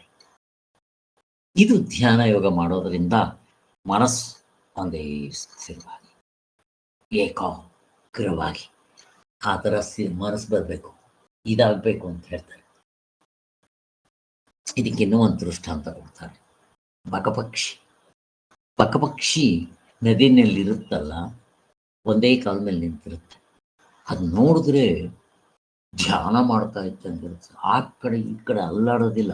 ಅದು ನೋಡ್ತಾ ಇದ್ರೆ ಸುಮ್ಮನೆ ಇದು ಸತ್ಕಿತ್ತು ಹೋಗ್ಬಿಟ್ಟಿದೆ ಅಥವಾ ಬೊಂಬೆನೋ ಅಂತ ಅನ್ಕೋಬೇಕು ನೀವು. ಆ ಒಂದು ನೋಡಿ ಸುಮ್ಮನೆ ಇರುತ್ತೆ. ಕೆಳಗಡೆ ಮೀನುಗಳು ಹೋಗ್ತಾ ಇದ್ರೆ ಲಡಕ್ ಅಂತ ಹಿಡ್ಕೊಂಡ್ಬಿಡುತ್ತೆ. ಆದ್ದರಿಂದ ನಾವು ಧ್ಯಾನ ಮಾಡುವಾಗ ನಮ್ಮ ಮನಸ್ಸು ಬಕಪಕ್ಷಿ ಹಾಗಾಗ್ಬೇಕಂತೆ. ಈ ಎರಡು ದೃಷ್ಟ ಇದ್ಕೊಡ್ತಾರೆ ಎಕ್ಸಾಂಪಲ್ಗಳು. ಹಾಗೆ ಮುಂಡಕ ಶ್ರುತಿಯಲ್ಲೂ ಕೂಡ ಇದ್ರ ಬಗ್ಗೆ ಹೇಳುವಾಗ ಬಿಲ್ಲು ಬಾಣ ಮತ್ತೆ ಇದು ಹೋಲಿಕೆ ಕೊಡ್ತಾರೆ. ಅದಕ್ಕೋಸ್ಕರ ಏನದು? ಪ್ರಣವವೇ ಬಿಲ್ಲು. ಪ್ರಣವ ಅಂದ್ರೆ ಏನು? ವೇದಗಳು, 4 ವೇದಗಳು ಸೇರಿ ಪ್ರಣವ ಆಗುತ್ತಂತೆ. ಆ ಪ್ರಣವ ಸೇರಿ ಓಂಕಾರವಾಗುತ್ತಂತೆ. ಆ ಓಂಕಾರವನ್ನೇ ನಾವು ಮಾಂಡಕ್ಯ ಉಪನಿಷತ್ತಲ್ಲಿ 1ನೇ ಮಂತ್ರದಲ್ಲಿ ಹೇಳಿದ್ದು.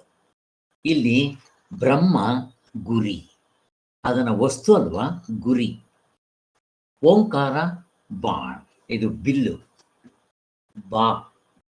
ಬಿಲ್ಲು ಬಾಣದ ರೂಪಕ್ಕೆ ಕೊಟ್ಟು ಇದನ್ನು ವರ್ಣನೆ ಮಾಡಿರ್ತಾರೆ. ಪ್ರಣವವೇ ಬಿಲ್ಲು. ಬಿಲ್ಲು ಅಂದ್ರೆ ಏನು? ಪ್ರಣವ. ಪ್ರಣವ ಅಂದ್ರೇನು? ಓಂಕಾರ.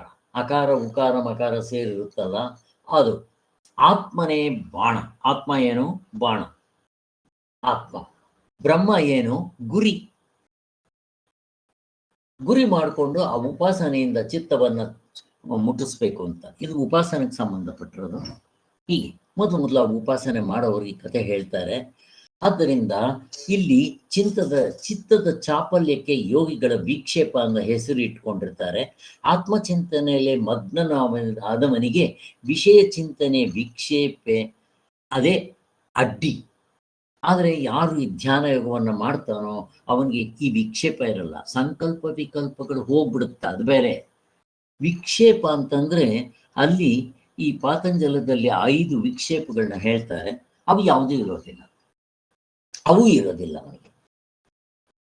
ಇಲ್ಲಿ ಧ್ಯಾನ ಯೋಗ ಮಾಡಬೇಕಾದ್ರೆ ವಿಷಯ ಅಂತಂದ್ರೆ ಅವನಿಗೆ ವಿಷ ಇದ್ದಂಗೆ ಇರಬೇಕು, ವಿಷಯಗಳ ಕಡೆ ಹೋಗದೆ ಇದ್ದ ಹಾಗೆ.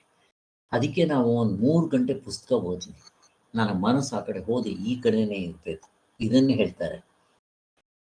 ಸೊ ಈ ತಪಸ್ಸಿಗಳು ಮನಸ್ಸು ಹೇಗಿರಬೇಕು ಅಂತ ಇಲ್ಲಿ ಇನ್ನೊಂದು ದೃಷ್ಟಾಂತ ಕೊಡ್ತಾರೆ ಸ್ವಾಮಿಗಳು. ಅಲ್ಲಲ್ಲಿ ಇದು ಸುಲಿದ ಬಾಳೆಹಣ್ಣಾಗಿ ನಮ್ಗೆ ಅರ್ಥ ಆಗೋದಕ್ಕೆ ಕೊಡ್ತಾರೆ. ಅಂಗಪುರಿ ಅಂತ ಒಬ್ಳು ಕಾಮಮಂಜುರಿ ಅಂತ ಒಬ್ಬ ವೇಶ್ಯೆ ಇರ್ತಾಳೆ. ಅವಳು ರಾಜರ ರಾಜಸ್ಥಾನದಲ್ಲಿ ಒಂದು ಬೆಡ್ಸ್ ಕಟ್ಕೊಂತಾರೆ.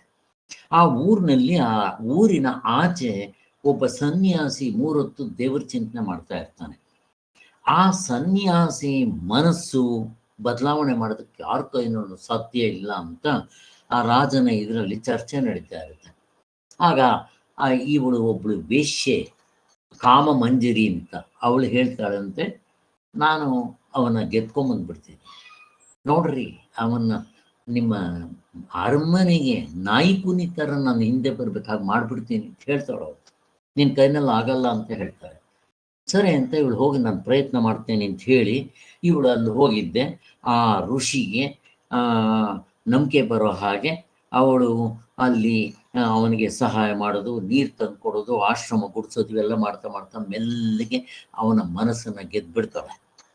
ಕೊನೆಗೆ ಅವನು ಎಷ್ಟು ಸೋತೋಗ್ಬಿಡ್ತಾನ ಅವಳಿಗೆ ಅಂತಂದ್ರೆ, ಪೂರ್ತಿ ಅವಳಿಗೆ ಇಷ್ಟಪಟ್ಟು ಅವಳು ಒಂದ್ಸಾರಿ ದರ ಅಂತ ಕೆಲವು ತಿಂಗಳುಗಳು ಏನೋ ಆದಮೇಲೆ ದರ ಅಂತ ನಡ್ಕೊಂಡು ಹೋಗ್ತಾ ಇದ್ರೆ ಅವನು ನಾಯಿ ಕುನ್ನಿತರ ಅವಳು ಹಿಂದೆ ಫಾಲೋ ಮಾಡಿಕೊಂಡು ರಾಜ್ಯಕ್ಕೆ ಹೋಗ್ಬಿಡ್ತಾನಂತವನು ಬೀದಿನಲ್ಲೆಲ್ಲ. ಅವನ ಮೈ ಮೇಲೆ ಪ್ರಜ್ಞೆನೇ ಇಲ್ಲ ಅಂತ. ಹೇಗಿರುತ್ತೆ ನೋಡ್ರಿ, ಹಿಂಗೆಲ್ಲ ಆಟ ಆಡಿಸುತ್ತೆ. ಸ್ವಾಮಿ, ಈ ಧ್ಯಾನ ಯೋಗ ಮಾಡೋದಿರ್ಲಿ, ಎಂತೆಂಥವ್ರಿಗೆ ಆಟ ಆಡಿಸಿದ್ದು. ವಿಶ್ವಾಮಿತ್ರನಿಗೆ ಏನು ಕಡಿಮೆ ಆಟ ಆಡಿಸಿದ್ಯಾ? ಯಾರಿಗೆ ಬಿಟ್ಟಿದೆ ಇದು? ಯಾರಿಗೂ ಬಿಟ್ಟಿಲ್ಲ. ಆದ್ದರಿಂದ ಎಷ್ಟೇ ನಾವು ಮಾಡಿದ್ರು ಇಲ್ಲಿ ಮರಳಾಗ್ಬಿಡ್ತೀವಿ, ಸೋತು ಹೋಗ್ಬಿಡ್ತೀವಿ. ಅದರಿಂದಲೇ ನನಗೂ ಈ ಕಷ್ಟ ಏನು ಅಂದರೆ, ಒಂದು ಕಡೆ ಕಾಮ, ಇನ್ನೊಂದು ಕ್ರೋಧ, ಇವೆರಡು ಗೆಲ್ಕೋಬೇಕಾದ್ರೆ ಎಷ್ಟು ಕಷ್ಟ ಇದೆ ಅಂತ ಗೊತ್ತಾಗುತ್ತೆ. ಯಾರು ಸ್ವಲ್ಪ ಹಾರ್ಡೆಂಟಾಗಿ ಈ ಕಡೆ ಪ್ರಯತ್ನ ಮಾಡ್ತಾ ಇರ್ತಾರೋ ಅವ್ರಿಗೆ ಗೊತ್ತಾಗುತ್ತೆ, ಇಲ್ಲದ್ರೆ ಬೇರೆಯವ್ರಿಗೆ ಏನಿದೆ ಅರ್ಥನೂ ಆಗೋದಿಲ್ಲ, ಕಷ್ಟ. ಆದ್ದರಿಂದ ಅವನ ಮನಸ್ಸು ಗಾಳಿ ಇಲ್ಲದ ಕಡೆಯಲ್ಲಿರೋ ದೀಪದಂತೆ ಚಿತ್ತ ಅಲುಗಾಡದೇ ಇರಬೇಕು. ಅದರ ಜೊತೆಗೆ ಮನಸ್ಸು ಹತೋಟಿಯಲ್ಲಿರಬೇಕು, ಆತ್ಮನ ರುಚಿ ಹತ್ತಿರಬೇಕು. ಅದಕ್ಕೋಸ್ಕರನೇ ನಾವು ಹೊರಗಡೆ ಹೋಗೋದು ಮಾಡೋದು ಇವೆಲ್ಲ ಮತ್ತೆ ಮನಸ್ಸು ಎಳ್ಕೊಂಡು ಹೋಗ್ಬಿಡುತ್ತೆ ಅಂತ ಹೇಳಿದೆ. ಇಂಥ ಧ್ಯಾನ ಯೋಗವು ಎಲ್ರಿಗೂ ಸುಲಭ ಸಾಧ್ಯವಲ್ಲದಿದ್ದರೂ ವಿಷಯಗಳ ಸೇವನೆಗೆ ಎಚ್ಚರಿಕೆಯಿಂದ ಇರಬೇಕು. ಎಲ್ಲರೂ ಬೇಕಾಗಿರುವ ಉಪದೇಶವೇ ಆಗಿರುತ್ತದೆ. ಇದೆಲ್ಲ ಪರಮೇಶ್ವರನ ಪ್ರಸಾದ ಅನ್ನೋ ಭಾವನೆಯಿಂದ. ಯಾರಿಗೆ ಅವ್ರ ಚಿಂತೆ ನೀಗೆ ಇದ್ದಾರೆ, ನಾನು ಹೋಗ್ತೀನಿ. ಈ ಮಾಡಿದ್ದೆ 7:30 ಸ್ಟಾರ್ಟ್ ಮಾಡಿ. ನಿಮಗ್ ಚಿಂತೆ ಇಲ್ಲ, ಅವ್ರ ಚಿಂತ್ಯಾಕೆ ಮಾಡುತ್ತಿದ್ದೆ, ಚಿನ್ಮಯನಿದ್ದಾನೆ ನಿನ್ನ ಚಿಂತೆಯ ಬಿಡಿಸೋ ಗೌರಿ ರಾಮನಿದ್ದಾನೆ ಅಂತಾರೆ. ಹೀಗೆ ಸ್ವಾಮಿ, ಹಿಂಗಿರುತ್ತೆ ಸ್ವಾಮಿ. ಇದೆಲ್ಲ ಪರಮೇಶ್ವರನ ಪ್ರಸಾದ ಅಂತ ಭಾವನೆಯಿಂದ, ರಾಗದ್ವೇಷ ಇಲ್ಲದೆ ನಾವು ಪರಮಾತ್ಮನ ಮೊರೆ ಹೋಗ್ಬೇಕು. ಎಷ್ಟು ಜನ್ಮಗಳ ಸಂಸ್ಕಾರ ಕೇಳುತ್ತೋ ಇದು ಗೊತ್ತಿಲ್ಲ. ಆದ್ದರಿಂದ ನಮ್ಮ ಮನಸ್ಸು ಕದರದೇ ಇರಬೇಕು. ಮತ್ತೆ ಈ ವಿಷಯಗಳ ಕಡೆ ಈ ನಾಯಿ ಬಾಲ ಡೊಂಕಿದ್ದಂಗೆ ಹರಿಬಾರ್ದು ನಮ್ಮ ಮನಸ್ಸು. ಧ್ಯಾನ ಯೋಗವು ಕರ್ಮ ಸನ್ಯಾಸವನ್ನು ಮಾಡಬಲ್ಲ ವಿರಕ್ತರ ವಿಷಯ. ಕರ್ಮ ಸನ್ಯಾಸ ಅದಕ್ಕೆ ಕರ್ಮಯೋಗ ಚೆನ್ನಾಗಿ ಮಾಡಿರ್ಬೇಕು. ಇವೆಲ್ಲ ಚೆನ್ನಾಗಿ ಆಗಿದ್ರೇನೆ. ಆಮೇಲೆ ಜಪ ಚೆನ್ನಾಗಿ ಆಗಿರಬೇಕು. ಸಹಕಾರಿ ಸಾಧನಗಳು ಚೆನ್ನಾಗಿ ಆಗಿದ್ರೆ ಮಾತ್ರ ಇದು ಸಾಧ್ಯ. ಅಂಥವ್ರನ್ನೂ ಅಲ್ಲಾಡಿಸ್ಬಿಡುತ್ತೆ. ಅದಕ್ಕೆ ಕೊನೆಯ ಹಂತಗಳಲ್ಲಿ ತುಂಬ ಹುಷಾರಾಗಿರ್ಬೇಕು ಅಂತ ಹೇಳಿ. ಆದ್ದರಿಂದ ಸಾಮಾನ್ಯರಿಗೆ ಕರ್ಮ ಸನ್ಯಾಸಕ್ಕಿಂತ ಕರ್ಮಯೋಗವೇ ಮೇಲು ಅಂತ ಮೊದಲೇ ಎಲ್ಲ ಹೇಳಿದ್ದೆ. ಅದಕ್ಕೋಸ್ಕರನಪ್ಪ ಕೈಲಾದ ಮಟ್ಟಿಗೆ ಶಾಸ್ತ್ರೀಯ ಕರ್ಮಗಳನ್ನು ಭಗವಂತನ ಆರಾಧನೆ ಅಂತ ಕರ್ಮಯೋಗ ರೂಪದಲ್ಲಿ ಮಾಡಿ ಜಪ ತಪಾದಿಗಳನ್ನ ಮೊದಲು ಮಾಡಿಕೊಂಡು ಇವೆಲ್ಲ ಮಾಡಬೇಕು. ಜೈ ಶ್ರೀರಾಮ್. ಅಲ್ಲಿಗೆ ಮುಗಿತು. ಇನ್ನು ಧ್ಯಾನ ಯೋಗದ ಸ್ವರೂಪ 44ನೇ ಅಧ್ಯಾಯ ಆಮೇಲೆ ನೋಡೋಣ. ಇವತ್ತು ಸ್ವಲ್ಪ